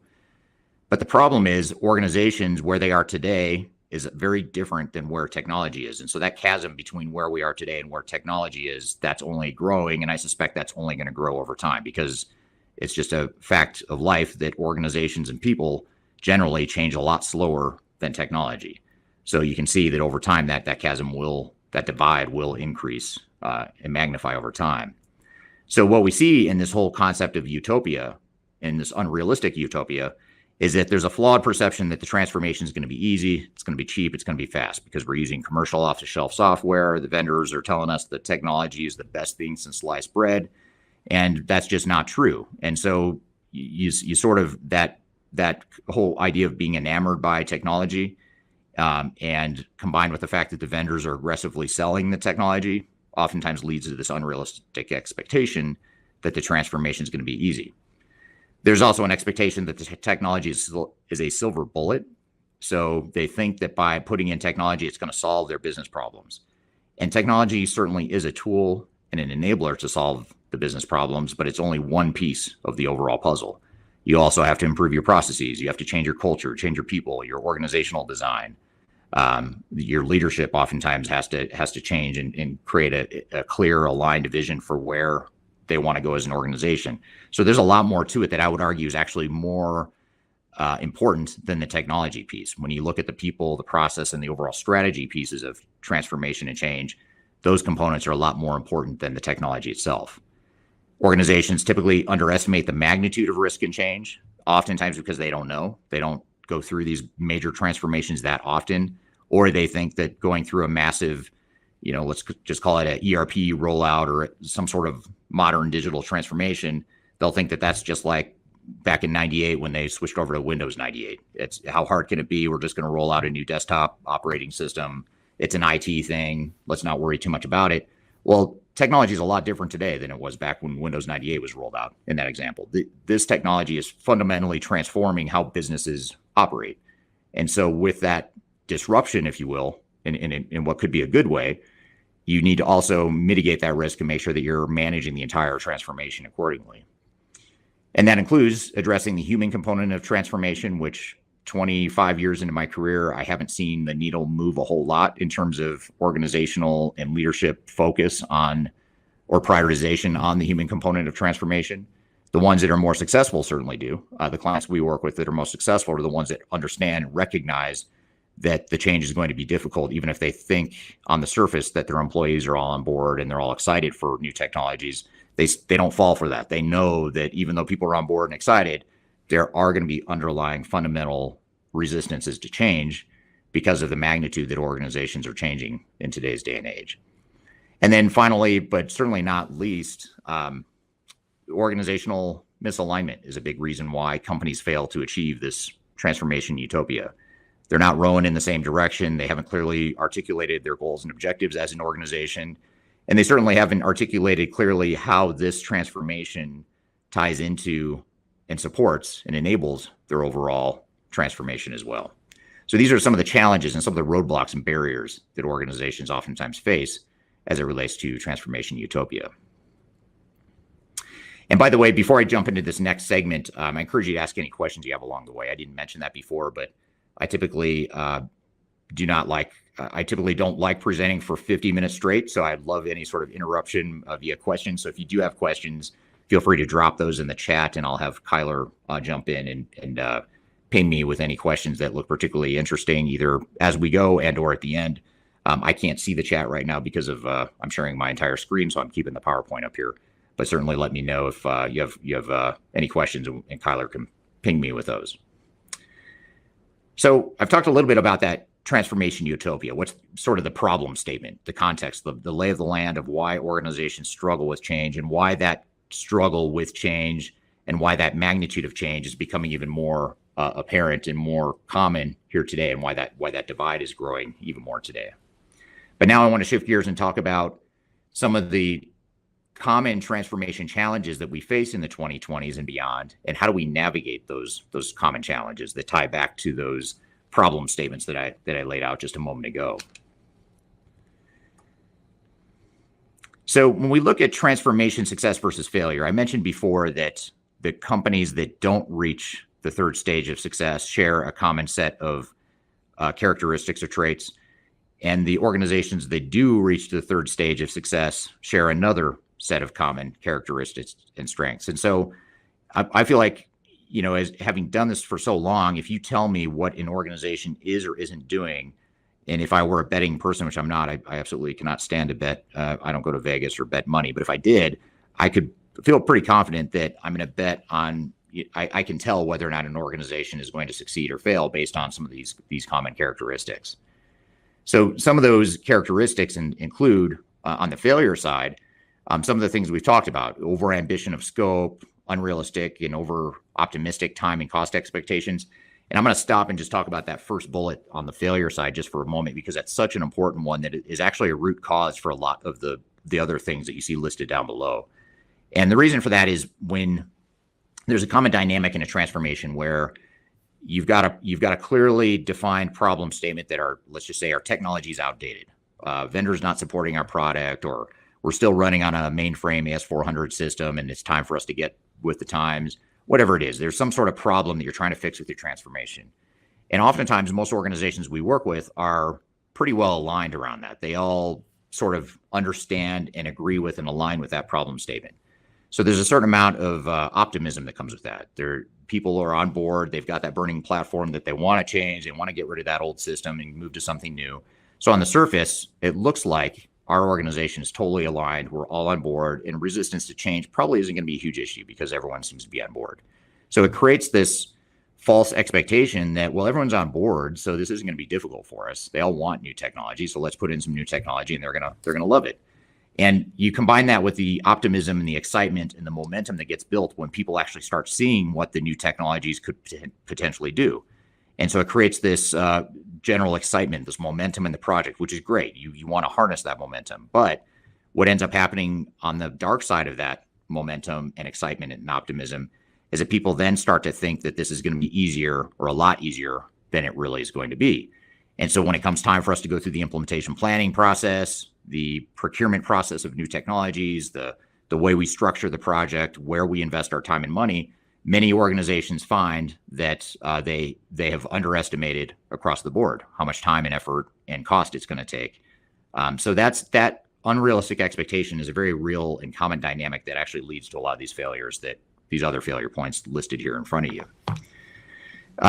And part of the reason for that, by the way, is that we haven't adequately scoped enough time and effort on a lot of these activities because we were so optimistic. We were overly optimistic, and we have all these blind spots now about what this transformation is really going to look like. So we haven't thought through the business operations. We haven't. We're trusting our vendors too much. We're not managing those vendors. We're sort of deferring or outsourcing the project to them, and they end up acting in ways oftentimes that are not in your best interest. So that creates another set of problems. You don't have the delivery capabilities. You haven't thought through the transition of how are we going to change our processes? How are we going to change our people? We're going to automate 50% of Susie's time, but what are we going to do with that 50% of Susie's time? We need to make decisions like that. These are just a few small examples, but you magnify that across your entire organization. There's a mass number of things that need to be thought through about how we're going to transition and move beyond just deploying new technology. How are we going to make sure that we're actually using that technology and that it fits our business? Lack of contingency planning. What happens if we can't ship product at the time we go live? Should we stockpile inventory? Should we push out our ETA dates or our available promise dates? All that stuff. You need to think about Plan B. What happens if we do run into trouble, and how are we going to manage and mitigate that? And then some of the other things that you'll see here listed here are very much related to organizational change too. We haven't managed the people and cultural change pieces of it. Even though that's just one bullet in a list of many, that should be by itself should be several bullets because it's so important. And that's an underlying thread that a lot of organizations struggle with. Okay, we're showing you a mashup of some of our past digital stratosphere thought leadership and speakers and topics. We've got a lot more to cover, but first we're going to take a quick break. We'll be back with more Transformation Ground Control. When I wake up, well, I know I'm gonna be the man who wakes up next to you. When I go out. Hi, this is Eric Kimberling with Third Stage Consulting and your host of Transformation Ground Control. I want to encourage you to read our Guide to Organizational Change Management. It's a free report or free guide that we published. It's one that I actually wrote that talks about best practices and lessons learned as it relates to change management.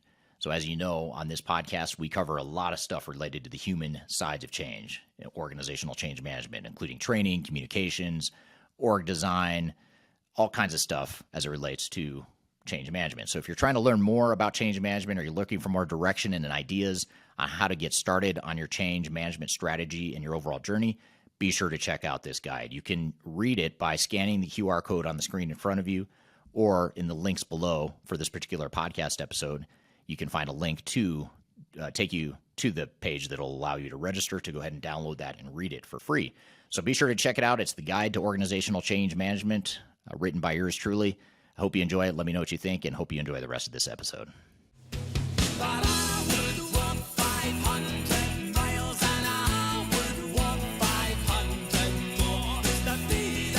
Hello, welcome back to Transformation Ground Control, episode number 131. You can find new episodes of this show every Wednesday on audio and video podcast platforms throughout the world. I'm here with Kyler Cheatham, and we're playing you a mashup of past Digital Stratosphere conferences to give you a flavor of what types of stuff we cover at that conference. Let's continue rolling the mashup here.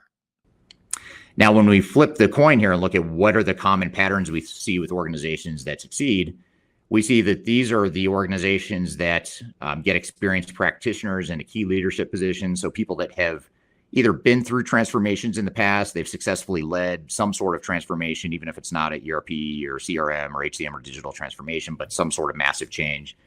You get people like that in key roles, either at the executive and leadership level and or at the project transformation level as well. You have to have a sort of healthy skepticism around what you hear from the industry. So when you're buying new technologies, keep in mind you're dealing with sales reps. These are people that want to sell you the best of what they offer. They aren't necessarily incentivized to sell you the worst of what they have to offer, what the dark side of what they're offering is. And by the way, any technology you deploy, and when I say any, I literally mean any technology you deploy, is going to have a dark side. There's something that's not perfect about that technology, or there's some sort of risk that needs to be managed. And it's your job to figure out what those risks are. It's not your vendor's job. You have to assume they're not necessarily going to tell you the difficulties of deploying the technology or all the roadblocks and pitfalls that you might run into when deploying their technology. So that's your job to figure out. And that's where we oftentimes help our clients from a program management perspective, is just to make sure that they have a realistic expectation around some of these things. You want a balance between technology and the business, which is very important. You don't want this to become a technology-driven project. And if you do let it become a technology-driven project, it's going to be just that. It's going to be new technology that people underuse, maybe in many cases don't use at all, and it's not going to deliver the business value that you expect. In many cases, it's actually going to hinder your business and create operational disruptions that are very hard to overcome. We have seen many businesses over the years that have gone out of business as a direct result of their ERP implementation failure. And in fact, if you Google it, you can find the names of lots of organizations, especially in the mid-market, that just got completely overwhelmed by their transformation. They spent way too much time and money on it, so therefore their cost structure increased. And to add insult to injury, they go live and it disrupts their operations and brings them to their knees. So those are very extreme situations, but the more moderate failures and challenges are what's even more common and what most organizations should really be worried about. You want to make sure you're not overambitious and doing, in essence, avoiding a lot of the things you see in the red box. You want to make sure that you've clearly defined your future state operationally, organizationally, culture-wise, technologically. You want to make sure you understand how all those systems are going to tie together, how the data is going to migrate over, what your new processes are going to be, what the org design is going to be, what your future state culture is going to be. All that stuff, that future state needs to be clearly defined before you ever start deploying technology. And if you've got a system integrator that's rushing to get on site to start deploying technology before you've done those things, you should really call a timeout and say, let's figure out what we want to be when we grow up, and then we'll bring on the system integrator, because we're going to be able to manage that system integrator and manage the transformation a lot better and more effectively and more cost effectively if we're doing so in a way after the fact that after we've already defined some of these things that we need to define in the future state.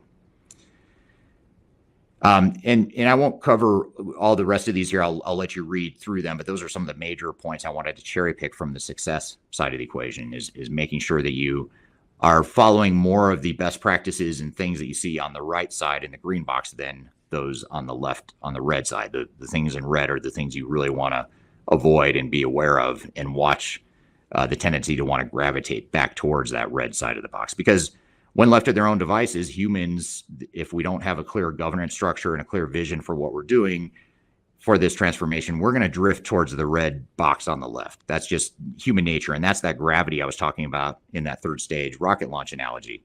The red box is the gravity that's pulling you back to it. And so you have to be a strong leader. You have to be very deliberate, have a clear vision, make the difficult decisions that are driven by your business, not by the technology, not by the software vendors, not by your system integrators, but driven by the business. That's the stuff that you want to use to drive the overall transformation and give you sort of that North Star for how you guide your project. Essentially, we do operate in an industry that is focused on implementation. And now I just want to talk to what we consider to be three critical phases in terms of that road to that ERP life cycle. Absolutely, the implementation is essential, but it really is just the enabling platform that we're putting in place at this stage. And too often, we have that premature declaration of victory at the point of go live, and the very effective project governance and oversight and structures and capabilities that we've put in place dissipates, and things start to unravel a little bit as per that low road, and we fall into that valley of despair. And of course, the depth and breadth of that valley of despair is going to vary depending on how far on that low road to failure we are. So it's absolutely essential that we keep the project on the high road. And even with the best will in the world, there is going to be some disruption to business go live.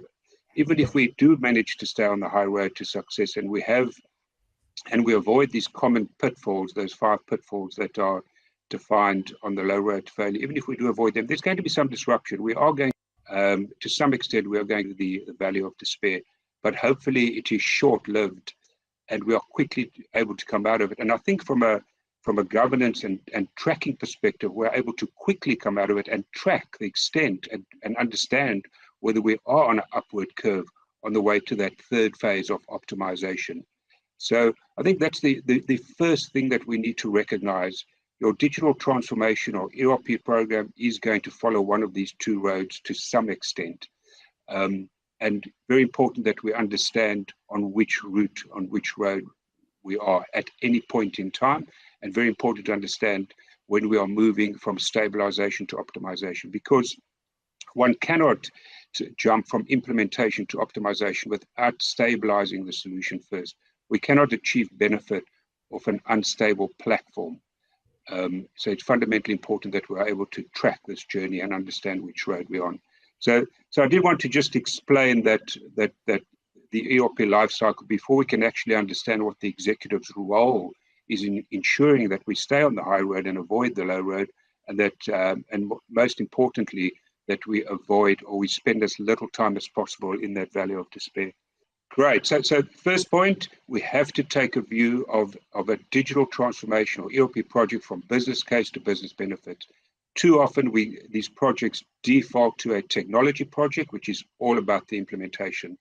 And that's not particularly helpful. It's the platform that we're putting in place. So let's then start to unpack these 5 points of failure. And I do, at the risk of being slightly provocative, I do hold the executive to account for ensuring that we don't get caught up in these pitfalls. Let's start with the first one: misaligned expectations. Too often that's the case. Too often we start off on this journey and we do not have a common understanding and common alignment amongst all key stakeholders as we're trying to achieve. Interpretations and expectation between and the key business owners who will be responsible for leveraging and utilizing the system.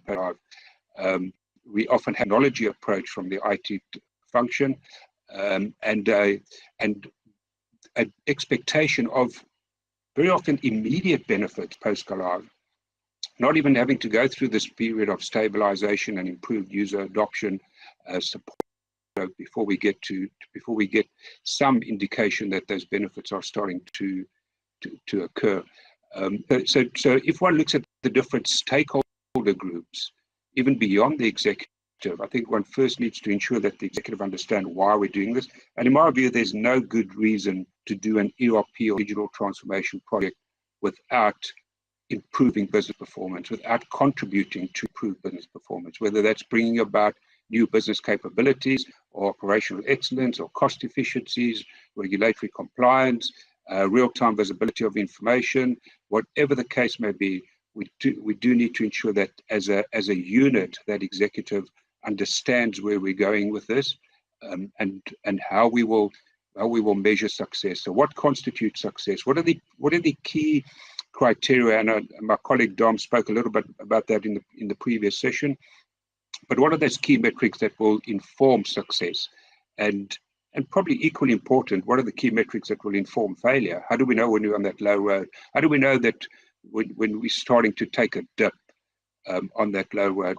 How will we track those metrics? But when you have differing expectations, that kind of permeates throughout the organization, because it's often the corridor talk that informs what the rest of the organization believes about this project, and the consistency of the message that's been communicated as to what is that pot of gold, what are we trying to achieve over here.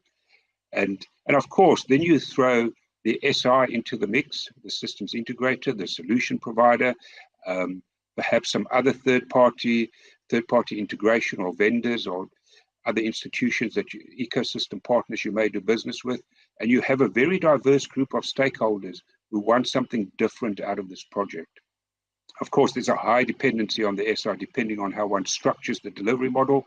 And if that contract is set up all around go live, all around implementation, with little or no accountability for driving out improved business performance, then you already have a very different expectation and agenda from a critical party in terms of the broader stakeholder group. So the executive really has to be the glue that holds those expectations together, that ensures that there's a well-defined and consistent message throughout as to what it is we're after.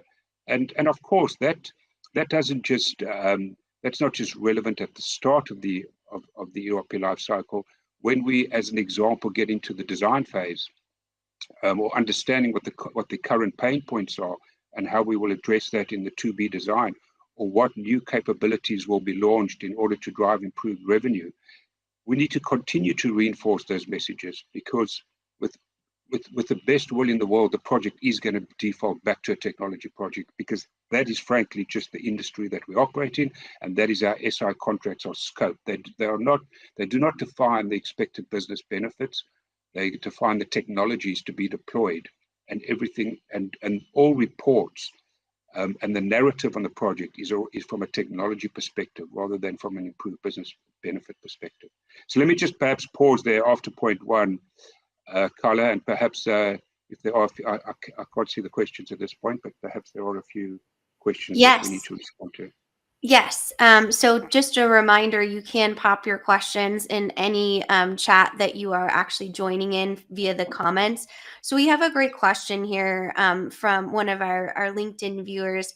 That's how much time and effort do you invest in getting buy-in from senior management and engagement in an organization? And when do you maybe realize that that's not going to happen? So maybe not an executive piece, but understanding how you get that executive alignment and buy-in. Yes, I think it's a great question, especially the second part of the question as to at what point does one start to understand that that's not going to happen. And then, of course, what does one do, depending on which role you're in terms of the broader program structure. But let me go to the first question first. I think if there needs to be some type of organizational readiness. Now whether you are an independent party doing such an assessment, call it a health check if you want, as to whether the organization as a whole is ready to proceed on this journey, or that's, whether that's done by the executive themselves internally, or the chair of the steering committee, or the CEO, whatever the case may be. I do think it needs to be a formal assessment. It perhaps doesn't have to be a real deep dive and take too much time and effort, but at least the question has to be asked. One has to test that with the relevant executive stakeholders as to whether we are aligned as to what we're wanting to achieve. And certainly from my perspective, Carla, I think what we call an executive boot camp. I cannot think of any ERP project focusing on any aspect of it where we do not start with an executive boot camp. It is so important, irrespective of what the role one is doing as third stage honor and engagement of this nature.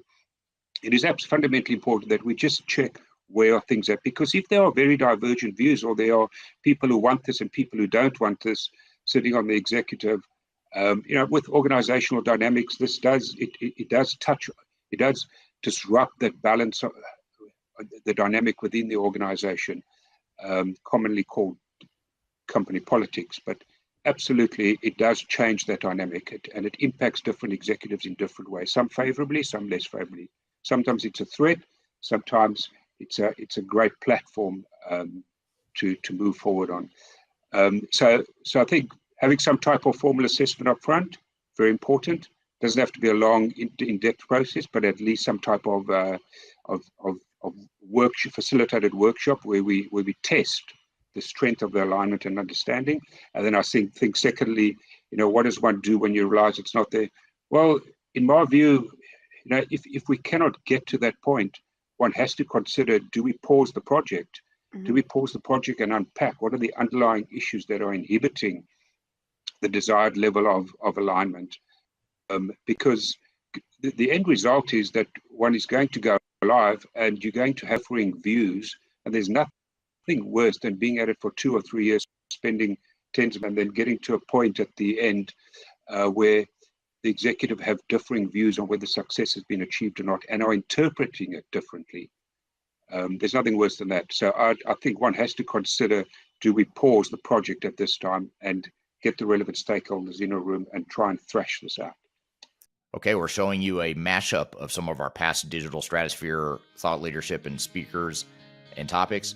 We've got a lot more to cover, but first we're going to take a quick break. We'll be back with more Transformation Ground Control.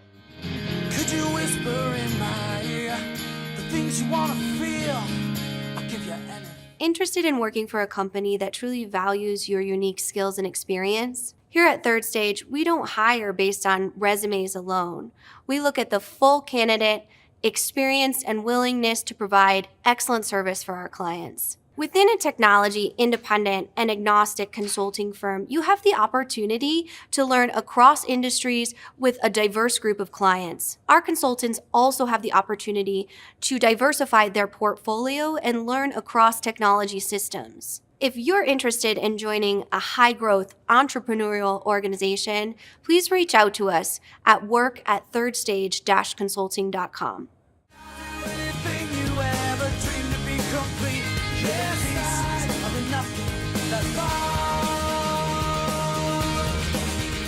Hello, welcome back to Transformation Ground Control, episode number 131. You can find new episodes of this show every Wednesday on audio and video podcast platforms throughout the world. I'm here with Kyler Cheatham, and we're playing you a mashup of past digital stratosphere conferences to give you a flavor of what types of stuff we cover at that conference. Let's continue rolling the mashup here. Just that overall awareness around the reality of that conversation, and building on that, Clifford, Mark on LinkedIn had a comment and a question. So he said, executives have so many demands on their time and attention, but so often ERP failures are due to lack of executive engagement. Is it feasible for them to delegate accountability if they don't realistically feel able or qualified to lead an ERP project?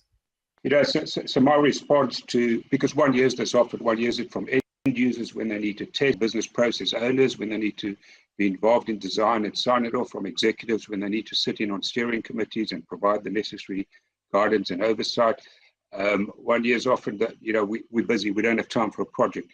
And my response is, surely in this day and age of rapid disruption and digital transformation, one of the primary, if not the primary role of the executive is to drive change, is to lead change.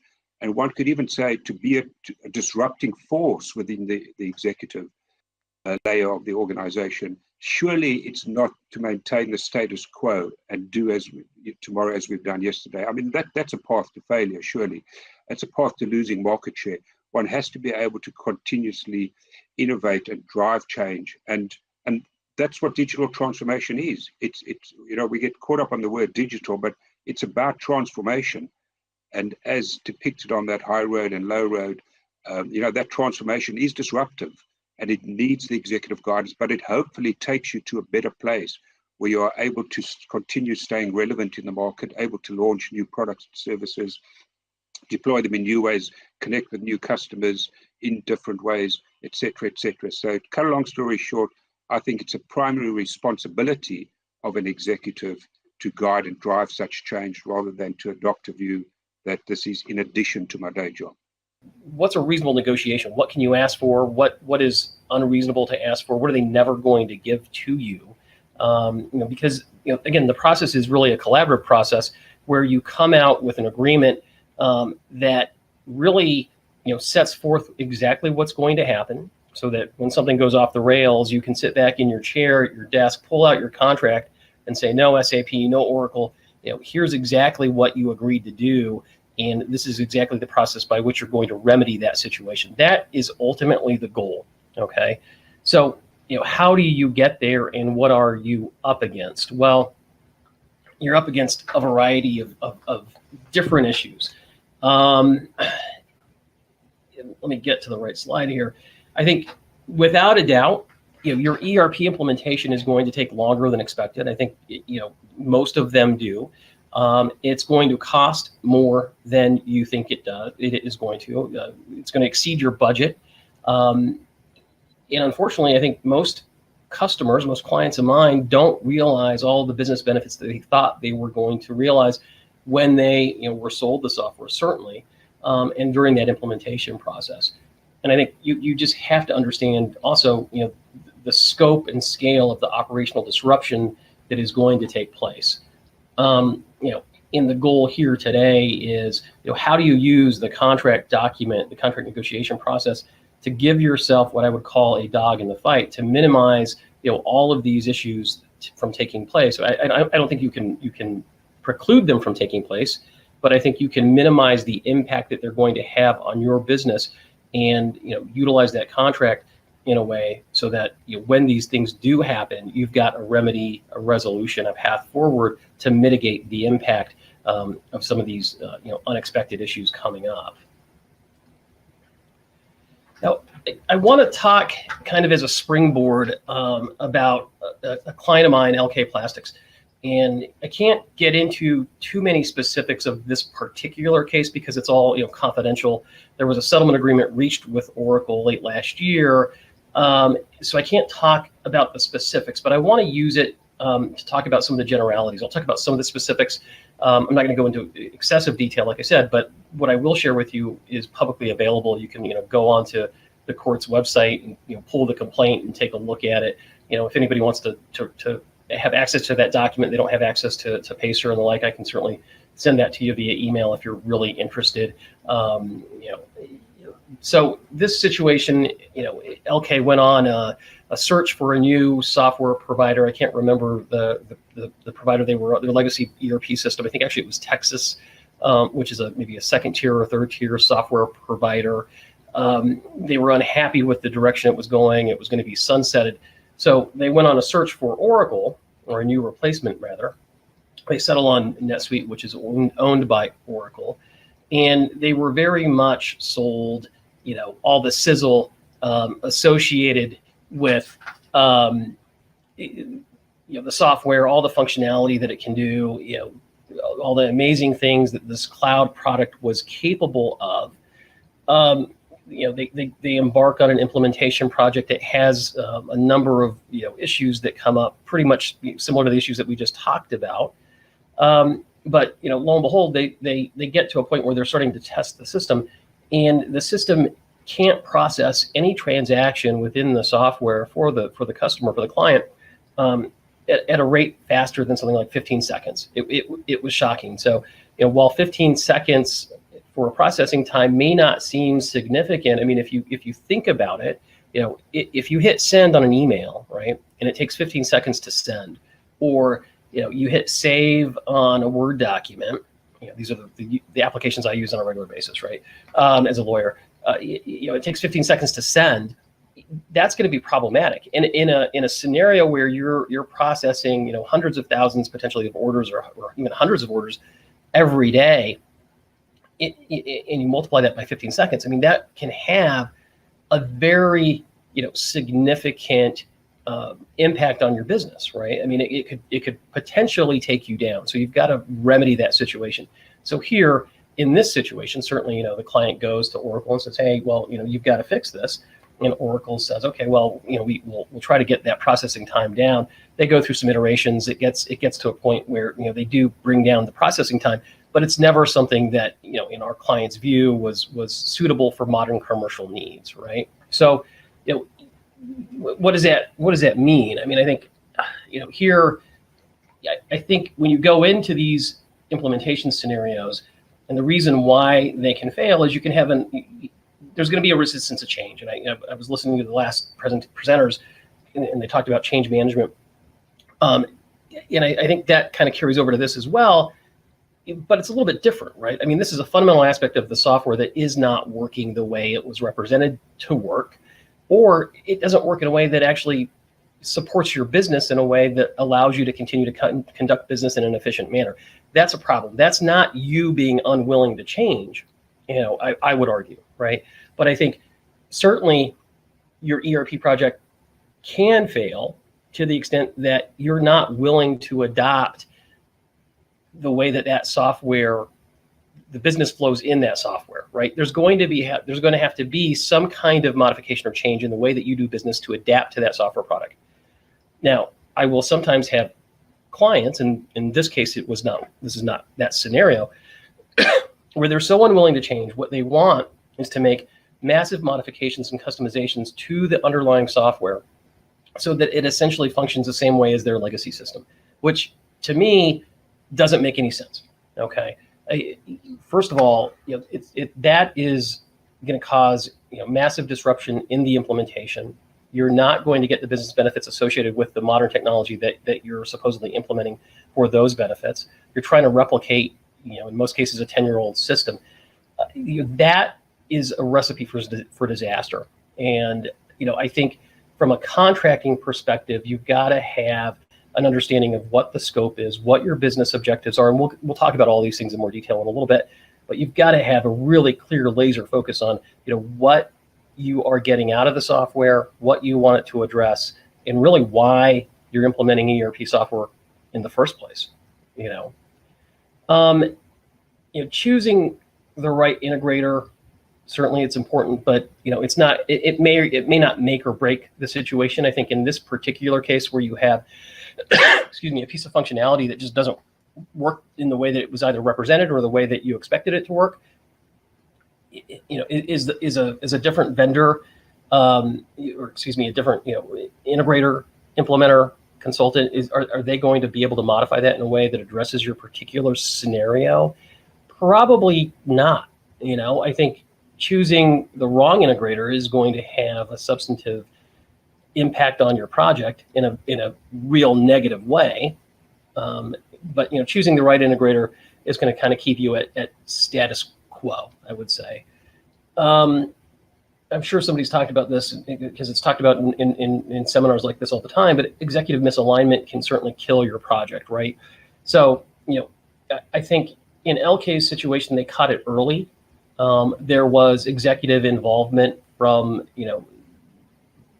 during that implementation. I won't say from the beginning necessarily. I think maybe there could have been more executive alignment, executive buy-in, and executive understanding from the very start of that project. But certainly they were involved enough to realize what was going on and make the informed decision as to whether they're going to continue down that path of modification and customization to get that software to a place where they wanted it to be, or they were simply going to walk away. Does the software work? I think in most of these situations, the software works. Okay, you're implementing Oracle, you're implementing SAP. These are products that have been put on the ground in virtually every continent, hundreds of, if not thousands of times over and over, for a variety of different types of customers. So Does the software work? I think the answer to that question certainly is yes. Now, it may not work for you, and it may not work in the way that it was represented to work for you. It may not address all of your business requirements, and that's a different scenario, right? But in my experience, having negotiated thousands of these types of contracts and litigating, dozens, more than dozens of substantive ERP failures in courts across the country and before arbitration panels all over the country, if it's going to fail, it usually isn't a technology issue. Okay. And I think that's good news from a contracting perspective, because you can't contract around a piece of failed technology, but what you can contract around and what causes these implementation failures more often than not, it's a people issue, right? It's a process issue. So if you can utilize your contract to mitigate the likelihood that people are disconnecting, are not living up to the obligations that they have told you they're going to live up to, you're going to put yourself in a good position to avoid certainly an implementation failure. And again, I want to go through kind of what a typical implementation dispute looks like, because I think with that context behind you, then we can start talking about the contract in a little bit more detail. Okay, so all of these failures are different, right? There's a different piece of functionality that doesn't work. There's a different type of representation. There was an aggressive salesperson. Whatever it is, there's going to be something factually different associated with your implementation failure or your implementation than there is somebody else's. But in general, all of the ERP implementation disputes, lawsuits, problems have kind of a similar trajectory, and they usually have a handful of similar allegations that are made by the customer. Okay, and the first one is, look, the people you gave to us lacked experience. They didn't have the skill set to implement the software. They didn't understand our industry. They were never on site. They were remote. They were in Pakistan or the Philippines or whatever it is. What we were promised as a customer was the A team, right? But what you actually gave us was not even the B team, it was the D team. You used our implementation as a training ground to get your inexperienced consultants up and running, so to get them to the point where they could be utilized on other more important projects perhaps. Now, and we see this a lot. The challenge with these disputes is when you point the finger right at the vendor, there's 3 or 4 fingers pointing right back at you, right? So the typical vendor response to this is something like, well, the customer's project manager and decision makers, they weren't available when we needed them. Okay, there was high employee turnover during the project, so it's not that we didn't have a lack of experience, it's that you didn't have a consistent workforce dedicated to the project. You didn't have an understanding, or your team didn't have an understanding of how the business was actually run. And moreover, your team didn't have the power to make decisions when we needed them to make decisions. They weren't fully invested in the conversion, right? That's kind of the way it's going to go, right? We will put something like this in a complaint asserting that, hey, you guys didn't have the experience. The response back will be something like that. Okay, we're showing you a mashup of some of our past digital stratosphere thought leadership and speakers and topics. We've got a lot more to cover, but first we're going to take a quick break. We'll be back with more Transformation Ground Control.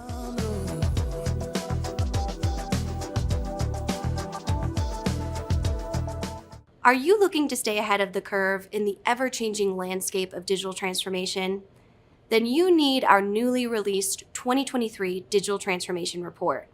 This comprehensive report covers the latest trends, technologies, and strategies to ensure your digital transformation is optimized for success. The 2023 Digital Transformation Report is packed full of proven methodologies and insights from experts in the independent digital transformation field. You'll also receive practical insights on how to implement digital transformation strategies within your unique organization. This free report is available for download on our website at thirdstage-consulting.com under our Thought Leadership section.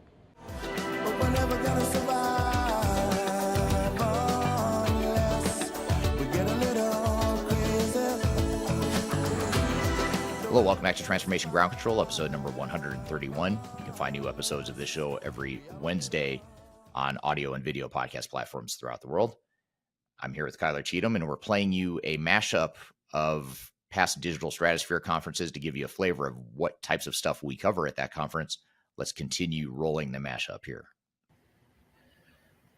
One of the big ones is, look, your salespeople misrepresented the software's ability, its functionality. They misrepresented how the software was going to address our needs. Okay, this is almost always a part of any ERP implementation dispute, and it's a hard argument to make, but it's something that you've got to make from a strategic standpoint, because and this goes back to the contract. The contract that you're going to get from a vendor is typically a form contract that they will dissuade you from trying to negotiate in any substantive way. That will say everybody signs it. It's not our business model is not to negotiate this particular issue. So the contract is worse off than you think it is if you're going to try to make these allegations later down the road. God forbid your implementation fails and you've got to hire an attorney.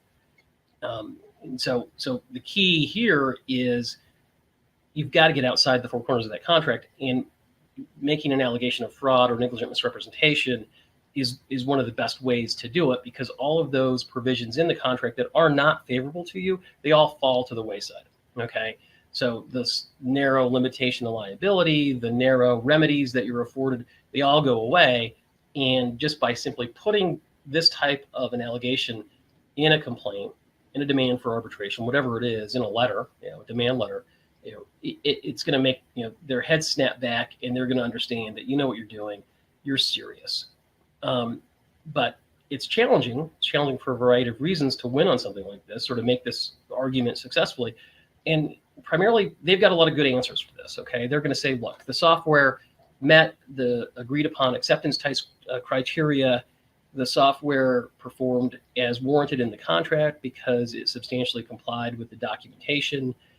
And we'll talk about warranties a little bit later. And that's an interesting one when they say it complied with the documentation. I'll bet you, dollars to donuts, so to speak, that you will have never seen that documentation, right? Or that the documentation doesn't talk about, the particular disconnect you're experiencing with the software. In addition to saying that it complies with the documentation, they will say that, the software and the functionality were demonstrated to you. You had the ability to look at it.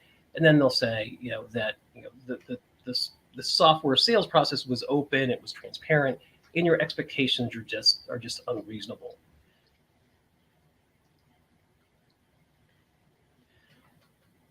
Another typical allegation when these things go sideways is, look, we flipped the switch and we can't use the software.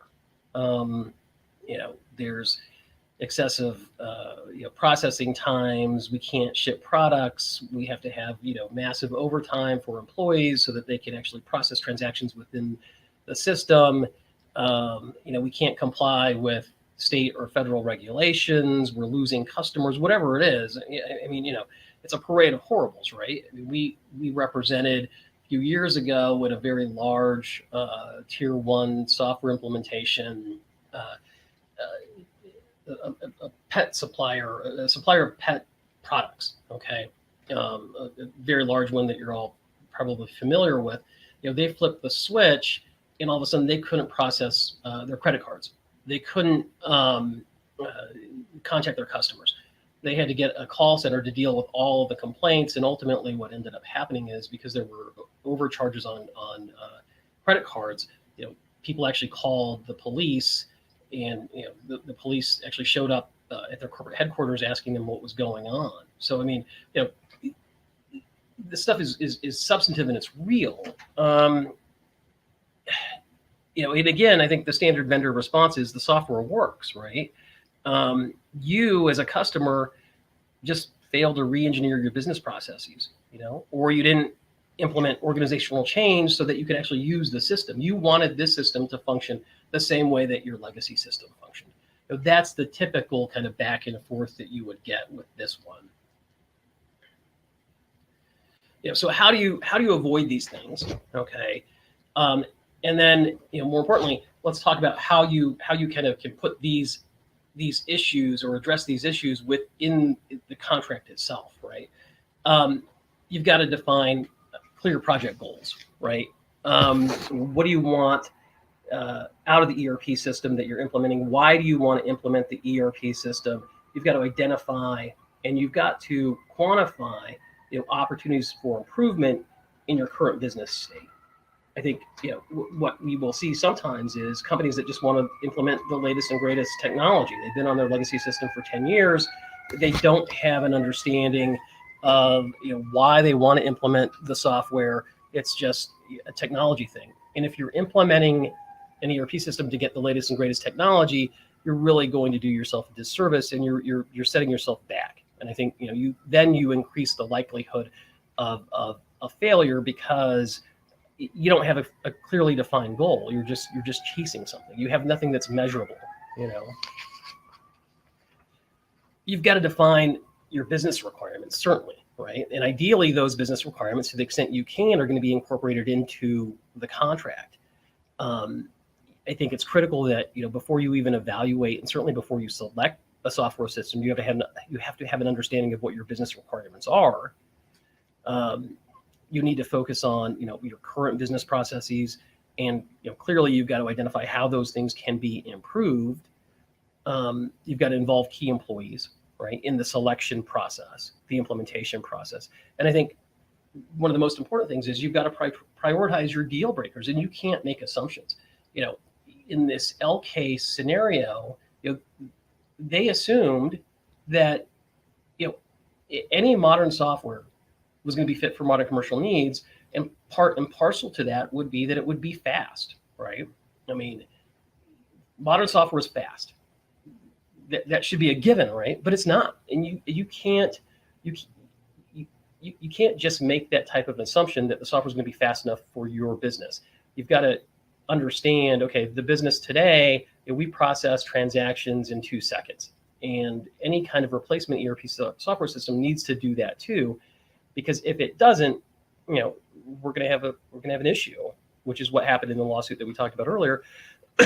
But I can't really fault them. I mean, I think that's such a bare, basic requirement that you would assume that the software would perform transactions in a reasonably fast manner. It's almost like you go buy a car, you don't have to make an assumption that it's going to come with wheels, right? You don't assume, or you make an assumption that it's going to come with wheels. You assume that it's going to have an engine, right? But in this context, I think you have to be very careful, and you have to make sure that you have prioritized your deal breakers and you have written them down. And ideally, they should be incorporated into the contract. Anything that is important to you needs to be incorporated into the contract as a representation or a warranty. It needs to be included as an exhibit to the contract that the software is going to do X. Because without that, you're putting yourself at a massive disadvantage, and your attorney as well. I mean, if we have to litigate on the basis that something was important, and the other side, which is what happened in this Oracle case, it can just repeatedly say, well, you didn't write it down. You had an opportunity multiple times before you bought the software, and then during the implementation process to tell us that was a critical requirement, but you never did. That's a hard argument to win, right? The response to that is, well, we just assumed that it was going to be fast enough for our business. So, that's a significant issue that needs to be addressed. Prioritize your deal breakers and put them in the contract. Some of the keys then to digital transformation success, then, we've talked about where some of the challenges are, but now if we sort of back up a little bit and say, well, how do we avoid these problems? I mean, I don't think anyone on this call or in this event will want their transformation to look like what, I've just described here with the challenges and some of the operational disruptions. So what do we do? How can we, can we avoid those problems? is a big question. And the answer is a resounding yes, they can be avoided, and they are fairly predictable. The things that organizations do to create a lot of the problems that I just described are pretty predictable. On the flip side of the equation, the things that make projects successful are fairly predictable. It's not a surprise. In other words, it's usually when you see a failed project or a successful project, it's usually, if you look at what they did and what the organization's focused on and how they prioritized and the leadership behind it, the decisions behind it, how they manage their system integrator, all that stuff, it's a pretty common pattern in both buckets, the failures and the successes. Each one has different patterns, but they're very consistent within that bucket. So one of the first things to remember is that a failure can be avoided. So it's not just that these failures happen. It's not just bad luck. A lot of times the organizations themselves feel as though they're sort of deer in the headlights. They don't know what just happened to them. They don't know what's happening to them as it's happening. But it's not luck. There's something behind it that's very consistent and predictable, and why those projects are failing. And so there are technology agnostic best practices that help avoid these sorts of failures. One of the biggest things that I constantly repeat, if you watch my videos, read my blogs or podcasts or anything like that, I constantly repeat that, bias in the industry is one of the biggest problems with transformations. And the bias comes from vendors. It comes from consultants that are focused on one technology. It comes from the blind spots in the industry. It comes from the monetary and economic incentives to sell more software. There's a ton of bias in this industry, which is why I started Third Stage, because I didn't like that there was so much bias, and I was part of that bias when I started my career. So I wanted to create a company that was sort of the opposite of that was unbiased, that didn't represent vendor best interest, but represented client best interest. And the reason that's so important is you do need to focus more on yourself and your business, your strategy and goals and objectives, and less on the software vendors and what they think you should do. Because again, their job is to sell you software, and to be agnostic and independent is one of the best ways you can mitigate some of those risks. And then the last thing on the slide I'll mention is a final point is that you don't want to settle for mediocre results. I mean, a lot of organizations are just glad to be in business after they get through a transformation. They're just glad they didn't have a complete unmitigated disaster. That's a pretty low bar to set, and you should really be aiming to not just not fail, but why are you going through this project in the first place? You're not doing it to not fail. You should be doing it to transform your business, improve your business, make it more ready for the 2020s and the 2030s. Make your employees more happy to be there, provide better service to your customers, all that stuff. So that should be where your mind should be, not on let's not screw this up. Because if your focus is on not screwing it up, you're probably going to fall a bit short of that goal. Whatever goal you set, you'll probably fall a bit short because these projects are hard. So you don't want to set the bar that low. And if you're focused on not failing, it creates this defensive mindset and this defensive decision-making process that usually, ironically, leads to more likelihood of failure. So for example, if I'm so focused on not failing or not blowing my budget, I'm probably going to make some bad short-sighted decisions like let's cut change management because that's going to save us a bunch of money. That would be an example of how I might make a decision if I'm just trying not to fail. Although the irony of that is if you really don't want to fail, you should probably invest more in change management. So that sort of decision-making is very difficult for organizations. But the key here is that the failure can certainly be avoided. So the next takeaway here in terms of what some of these best practices are for a successful transformation is to start with a clear digital strategy. Make sure you have a clear vision and that you've articulated and translated the vision into what the transformation means and what the project governance behind that transformation is, so that you have that clear vision of where you're headed and what you want to be when you grow up. One of the biggest challenges we see with organizations is it's almost like if you think of a not a bell curve, but think of a graph that maps out the morale and excitement and the momentum you have on a project like this.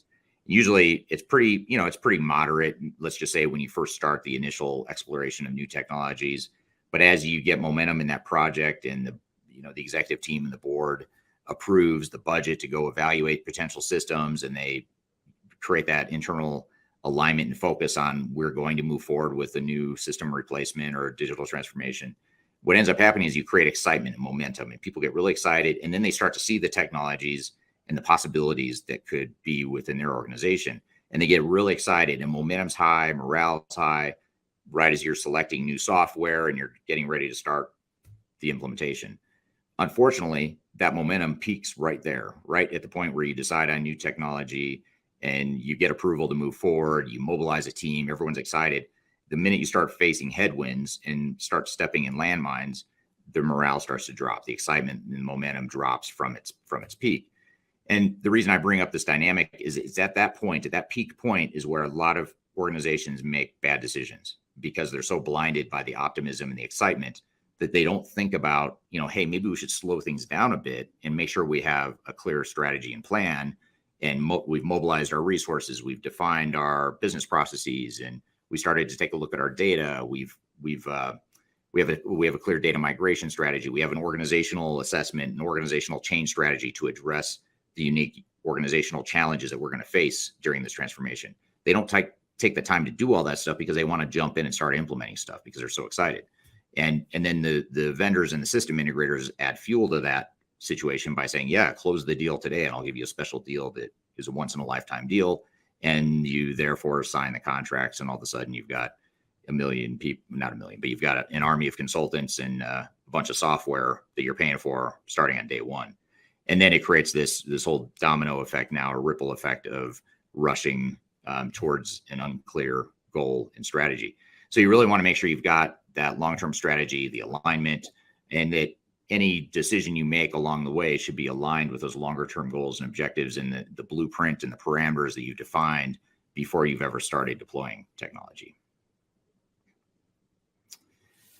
Okay, we're showing you a mashup of some of our past digital stratosphere thought leadership and speakers and topics. We've got a lot more to cover, but first we're going to take a quick break. We'll be back with more Transformation Ground Control. Just tell me what you've got to say to me. I've been waiting for so long to hear. If you are aiming for transformation success, turn to Third Stage Consulting Group. Third Stage's independent and technology agnostic consulting team helps clients define their digital strategies, define their roadmaps, and manage their transformations. With offices in the US, Europe, and Australia, our team helps the world's most forward-thinking organizations through their transformation pitfalls and risks. If you are embarking on a digital transformation or business change initiative, contact Third Stage Consulting to see how we can help you reach the third stage of transformation success. Learn more about us and download independent reports, videos, and other best practices at thirdstageconsulting.com.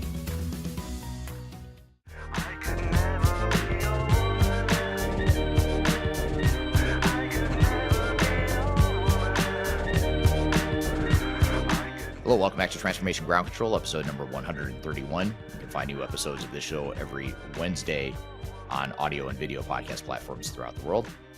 I'm here with Kyler Cheatham, and we're playing you a mashup of past digital stratosphere conferences to give you a flavor of what types of stuff we cover at that conference. Let's continue rolling the mashup here. The other takeaway, too, the other sort of best practice, as I call them here, is to let business drive the technology. Don't let the technology drive the business. Now, technology is certainly going to provide you tools and capabilities that you don't have today, for sure. So, of course, the technology is going to bring you things that you can't do today, or it's very difficult to do today. But at the end of the day, your business and your business needs should drive the technology. It should be all about your strategy, your goals, objectives, what you're trying to do operationally, strategically, what sort of customer experience you're trying to enable, what kind of employee experience you're trying to enable, what kind of business value and ROI you're trying to create as an organization. That should all drive the technology deployment. Unfortunately, most organizations flip that and they focus so much on the technology. And then the vendors, of course, are focused on the technology because that's what they do. And so you've got all these people focused on technology, but not the business. And so you really have to flip the script on that and focus more on the business. Let the dog wag the tail instead of the tail wagging the dog. And it's important to remember that it's not an IT project, even if your CIO is the executive sponsor, or even if your IT team is heavily involved, which they should be in the project. It's not them that's leading it. It shouldn't be them that's leading it. It should be a business-driven initiative that focuses on business operations, strategy, business value, and the people, et cetera. Also, same with business process improvements. I mentioned before that the whole concept of software best practices and pre-configurations is a myth. They don't exist in terms of effective use. They do exist, and it's a great selling point. It's a great marketing message for vendors, and you can occasionally use them to your benefit, but more often than not, it's a misleading myth that it just doesn't add material value to a project. So you want to make sure that you do have, business process improvements defined up front that then you're going to use technology to help enable.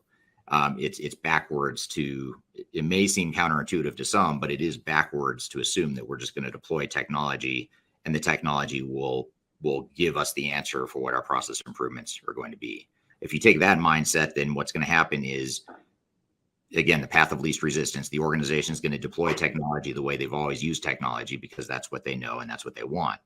That's why you need a clear vision, a clear roadmap, a clear blueprint for what you want in terms of process improvements in the operational model going forward. And then finally, your transformation should be closely aligned with measurable strategic goals.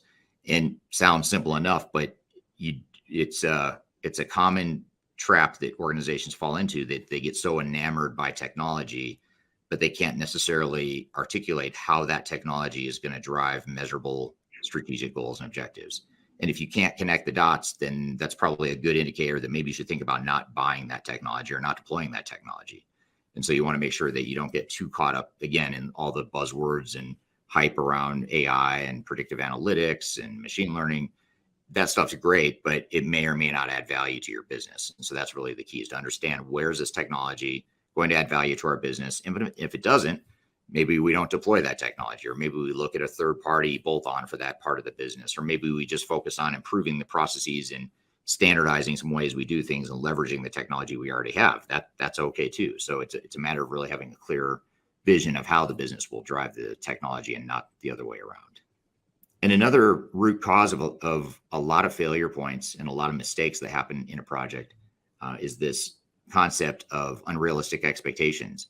So oftentimes when that peak momentum point happens, which I talked about earlier, that peak momentum happens, we have pretty unrealistic expectations at that point. As humans, when we're excited, momentum's high, we see a vision for the future, it doesn't seem that difficult. It feels like we're all ready, right? We're ready to move forward. We found our software. We're about to sign a contract. That the vendor's promising us the world. They've told us we can implement this project, say, in 18 months. Let's go forward. And so you end up with this mindset that everything's great, everything's perfect, and you get into the project and realize it's not. There's a lot of pitfalls, there's a lot of headwinds, there's a lot of risk, a lot of things that you don't know when the peak excitement is there. So you want to be sure that you have a dose of healthy skepticism to make sure you have realistic expectations, because you want to understand what the risks are. Even at that time of peak excitement in a project, you still need to be thinking about, well, where are the risks? Okay, because this is exciting, right? But there are risks out there on the battlefield that we're about to enter. Let's go find where those landmines or risks are, rather than assume they're not there because we can't see them. They're there. We just need to find them so we don't step on them. So, and we can do that, by the way, in a way that's not demoralizing. In fact, it should be more empowering and more exciting to know that, hey, I see what's out there and I know what I'm about to do, rather than this sort of a blind fog that we might be walking into. So making sure we've got those realistic expectations is critical. That misalignment, oftentimes, with the misalignment around expectations, often leads to rash and bad decisions. Again, if we have unrealistic expectations, what ends up happening is, because we think this implementation is going to take 18 months, which, let's just say for hypothetical purposes, it was never going to be 18 months. It's more like 36 months. But I'm being told it's 18 months. I'm creating all these parameters, these false parameters around an 18-month project. And I'm going to get at some point into that project and realize, wow, there's no way we're going to do this in 18 months. So therefore, I need to cut scope. I need to cut change management from the schedule. I can't worry about data migration now. I'm just going to have to, start over with new data, whatever. I'm just giving some examples here. But those sorts of decisions end up being bad decisions that you end up having to make because you had unrealistic expectations. So that's why it's so important to make sure you have those expectations aligned and clear and realistic up front. And you also want to make sure that you understand the risk with time, cost, and resources. And as I mentioned, you want to make sure you have some professional skepticism with your vendor. The point of this this thought here is that your implementation process and the time and resources and money you invest in your implementation should far exceed the time and money you invest in the software evaluation and selection. A lot of times organizations get caught up in sort of an analysis paralysis cycle. They on one hand, you want to give them kudos because they're being very thorough in their evaluation and they're making sure that they find the right software, which is great. But on the other hand, no technology is perfect. And the more you analyze any product that's out there, any system or any technology that you might want to deploy, you're going to find problems with it, things that don't match exactly what you need. And that's okay. You want to know what those are, but you also don't want to get so hung up that you can't make a decision because you can't find that unicorn or that rainbow of perfect software that doesn't exist. So it's one way to look at this is you don't want to rush the selection process. You want to be thorough. You want to make sure you find the right technology, but at some point you get a point of diminishing returns. You're overthinking it. You're spending too much time and money on the selection.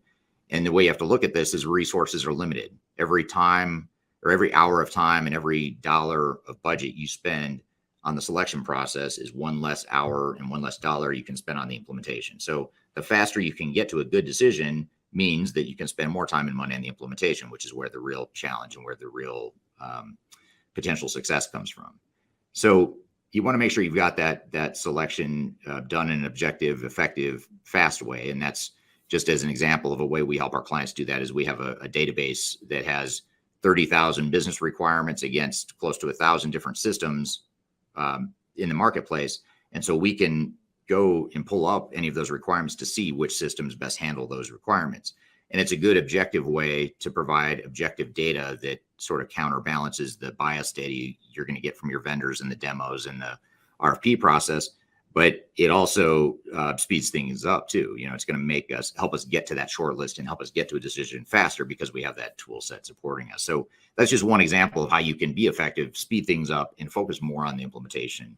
And you really want to make sure of consulting firms or project teams that drag out the selection process, either because they don't know what they're doing and they don't know enough about the different systems in the market, or it could be that's, if it's a software selection firm, it maybe that's how they make their money. So they want to spend more time and money on it. So you just be leery of all that. You want to make sure that you've got a realistic and aggressive but effective selection process so that you can spend more time on the implementation. And then a sixth thing here is to know that there are no silver bullets. So you have to be aware of the industry hype and all the best practices and industry pre-configurations and the hype around the cloud and how easy it is to deploy cloud technologies. Just be aware that there's a lot of silver bullets out there. There's always going to be, there always has been. That's how vendors sell, right? They create hype and they perpetuate that hype by not only selling their software, but also hiring industry analysts to put out reports that are telling you the same thing, which is technology is great and these are the silver bullets. Some of the common things, some of the most common areas of hype right now in the industry are certainly cloud is one. And it's not to say that people shouldn't be moving to the cloud, but it's to say that if you're moving to the cloud, just know that it's not a silver bullet. It doesn't make your implementation easier. It's just not going to make it easier. You still have to change your processes. You still have to change your people. You still struggle with all the failure points or the risk points that I've already talked about. None of that stuff goes away as a result of cloud. So you just have to be aware that cloud is a silver bullet. Another example is Agile. A lot of times now, I think what the software vendors and system integrators are doing is they're sort of piggybacking on this lean startup trend, I guess you call it, and in Agile movements within the software development space. They're kind of piggybacking on those trends to address a perceived problem in the industry, which is implementations take too long and take too much money. So what they're doing is they're saying, well, let's call it an Agile approach then. We'll be Agile in our implementations. Well, that's great. It sounds good, but just because you're going faster in the wrong direction doesn't mean that's the right answer. So you just want to be aware of, and again, back to that skepticism, make sure you understand what some of those challenges are.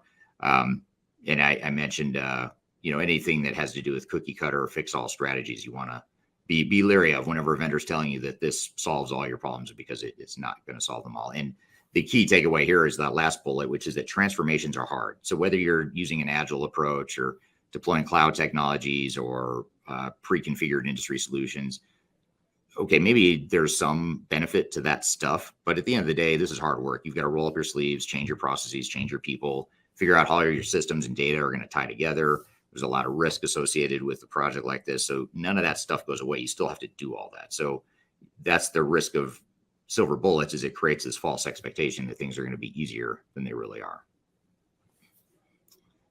And then the seventh thing is to control the tempo of the project. And I mentioned this earlier, that it's your project. You don't want to be rushed prematurely into implementation just because you're getting a once in a lifetime deal on software licenses or software subscriptions, which, by the way, those once in a lifetime deals typically are honored at any point you're ready to buy software. So don't fall for that.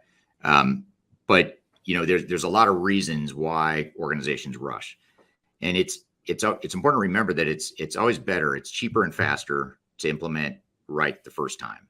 It's a lot more expensive when you have to redo it or have 2 or 3 tries at this. You might as well spend less time and money on the overall project by doing it right the first time. And again, you can look at a budget on paper and see that it shows a number, but oftentimes that number is not realistic. It's actually going to balloon to, say, double that. So then that begs the question of, okay, instead of doubling an unrealistic number, what if we take that unrealistic number and make it realistic? Maybe we add 20% or whatever the number is to the time and budget, but that ensures that we have more likelihood of success. So you want to get it right the first time, and you also want to, address conflicting priorities and understand that if you are going through a massive amount of change as an organization, and a software vendor is coming in telling you they can implement in 6 months or 12 months or 18 months or some unrealistic number, you have to understand that, well, maybe we push back and say, well, let's not make it a 12-month project. Let's make it a 24-month project to account for the fact that we have competing priorities. We're going through a lot of change as an organization, and maybe we're risk adverse. We just move slowly as an organization. That it's not the time, it's not the time to decide you're going to be a fast-moving, aggressive organization if you're not. Doing a big implementation or transformation is not the time to make that decision and then assume that you're just going to be more aggressive or change your culture overnight, because you're not going to. And you're also not going to change those competing priorities unless you have clear commitment from your leadership team to stop other initiatives that are conflicting with that. So you just want to be realistic about the landscape, the culture, who you are, and let that drive the tempo of your project, not the software vendors or system integrators. So all this is all transformation. It all takes time. And then finally, last but not least, in fact, I'd say most importantly, change management. The organizations that fail, and when I say fail, I'm referring to projects that clients have helped us or hired us to come recover because they failed with themselves or with another consulting firm, or in cases where an attorney hires us, like Marcus Harris, who you'll hear from later today. An attorney like Marcus hires us to be an expert witness in a failed lawsuit or a failed project that has led to lawsuit. What we find in all those cases, every single instance, is that change management wasn't addressed properly. There was a lack of focus on change management, but yet this people component is the most important. So it is very safe to say, and I'm very skeptical of any sort of universal one size fits all sorts of solutions or answers, with the exception of the fact of that second bullet, which is that your project will fail without change management. And I don't care who you are. I don't care if you're a high growth startup type of company or if you're a mature multi-billion-dollar global organization. No matter who you are, the project is going to fail if you don't address change management well. Every organization is full of people that are imperfect. Every organization has a culture that is going to be disrupted by this project. Every organization has its own business processes and systems that are going to be disrupted by this project. All that means that you need change management. If without it, you're going to fail. And that typically goes well beyond training and communications. That includes things that I've included examples of here: organizational design, defining what job roles and responsibilities are going to look like going forward, business readiness, the change impact, understanding how different departments and individuals are affected by the changes, and then ultimately helping them through those changes. Benefits realization, the communications, the executive alignment. Those are all examples, just a few examples of areas where change management can help enable some of these process improvements or help enable a more effective transformation. And one of the another thing, if you're interested in more about change management, in addition to listening to Teresa Richardson's presentation from yesterday about change management, I also encourage you to download our change management guide, which you can find on our website. If you just go to thirdstage-consulting.com, go to the resource center, you'll find a guide to change management that you can download that has it elaborates a lot more on a lot of the stuff on this slide here. So those are a few of the things that, 8 things that are critical to any transformation. And it's really the ways to avoid failure and address some of the risks that we talked about. All right, good stuff. That was a mashup and a sample of some of the past speaking sessions and topics we've covered at Digital Stratospheres in the past. It's a flavor of what you might expect at Digital Stratosphere 2023 coming up in Denver later this year in October of 2023. You can learn more at stratosphere2023.com. We're going to take a quick break. When we come back, we'll talk more about what to expect at that conference, and we'll dive into some follow-up questions as well. Stick around. We'll be back with more Transformation Ground Control. When things are big that should be small, who can tell what magic spells will be doing? If you are involved in any sort of digital transformation or business change initiative, you will want to download the 2021 Digital Transformation Report. With its comprehensive overview of business and technology trends and best practices, this report is a must-have guide for any transformation project or executive team. Download this free report by visiting Third Stage Consulting at thirdstage-consulting.com. You can also visit our website to learn more about us or download independent reports, videos, and other best practices. Again, visit thirdstage-consulting.com today to learn how to take your transformation to the third stage of success.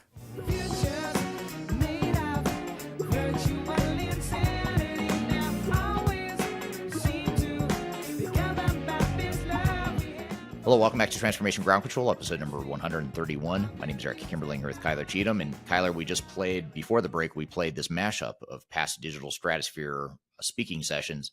What are some of your questions, comments, thoughts, takeaways from sort of hearing that mashup and that crash course and all the different stuff we talk about in that conference? Well, I always say it's a huge honor to get the opportunity to moderate these conferences because you learn so much from so many different people, and their only agenda in talking to you is to help you create strategies that are most effective for independent digital transformations. You really see that from the speaker group. We have former CIOs, former CEOs, current CIOs, all kinds of different stakeholders in which have gone through kind of the trenches of a digital transformation and now have come out to really help organizations to make it successful. So, Eric, I'm curious, you have obviously a huge platform when it comes to talking about this movement of transparency and digital transformation. Why did you feel like an in-person event was really kind of the key catalyst to creating a key piece of your community? Well, I think one thing that I've learned since COVID is just how important that in-person activity is. I mean, I think we all learned starting in 2020 that yes, you can do more meetings remotely via Teams or Zoom. But I think what we also found is there are limitations to what you can do via Teams or Zoom, and just really digging in and understanding someone's personality and their knowledge, and even just reading nonverbal sorts of cues. You don't get it nearly as well over video as you do in person. And so anyway, that's a big part of it. And also just being able to have those unscripted, unplanned conversations. And that's a big part of Digital Stratosphere as well. Is yes, we have the formalized content and the formalized speaking events, but so much of what we're trying to do too is create that community, as you said, Kyler, to create that community, the interaction, the peer networking, and meeting and learning from other people as well, not just the speakers, but other attendees. I mean, that's a big part of why I love the event so much. It's I learn so much in those events. It's not from the speakers. I do learn a lot from the other speakers, don't get me wrong, but it's more from the conversations you have in the hallways or the questions that people are asking during the sessions. That's where, to me, the real learning comes from. Absolutely, 100%. we often have a client panel where you can actually ask real clients questions, because there's so many synergies between, organizations of various sizes and industries that go through a digital transformation project, that you can really ask granular questions without any fear of biases or anything like that. We also do invite our vendor partners too. Just to be clear, they don't sponsor the event. There's no financial commitment on their part. We bring them as a value to our overall community, but it's without biases. They talk about their systems, they answer questions, but then they also talk about the industry in general and how it's evolving.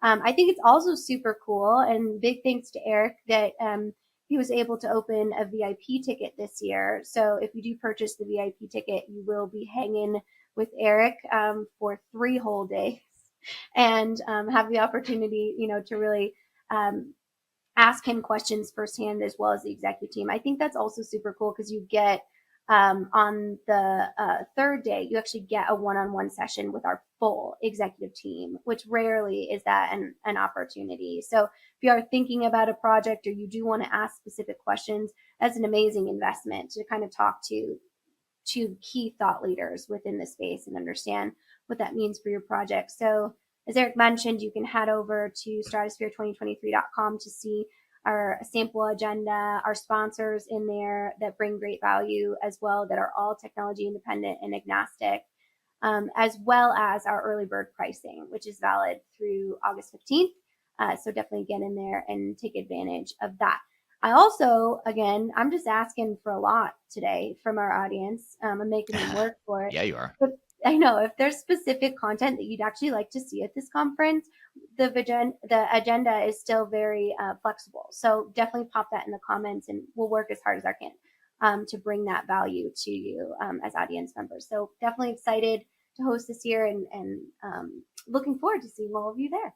Yeah, likewise. Yeah, look forward to seeing you there, Kyler, as well as the audience here. And if you know anyone that might be interested, be sure to send them over to stratosphere2023.com. And we'll share more details as this on this podcast. We'll continue to share more details about the conference in the coming weeks and months leading up to that event. So great show today. Thank you, everyone, for joining. Thank you to the audience for the great questions. Thank you, Kyler, for hosting. Thank you for our guests, particularly Shannon and Nicole from System 1A. Thank you for being here today. Really enjoyed the conversations we've had here today. So hope you all have a great week. We look forward to seeing you next Wednesday on next week's episode of Transformation Ground Control. Have a great week. In the meantime, we'll see you soon. Take care.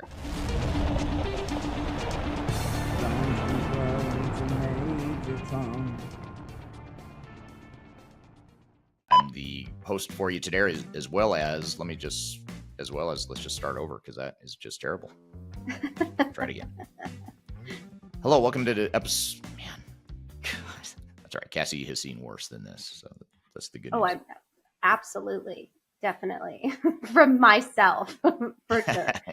Well, I was going to say from me in particular. Great, perfect, nailed it.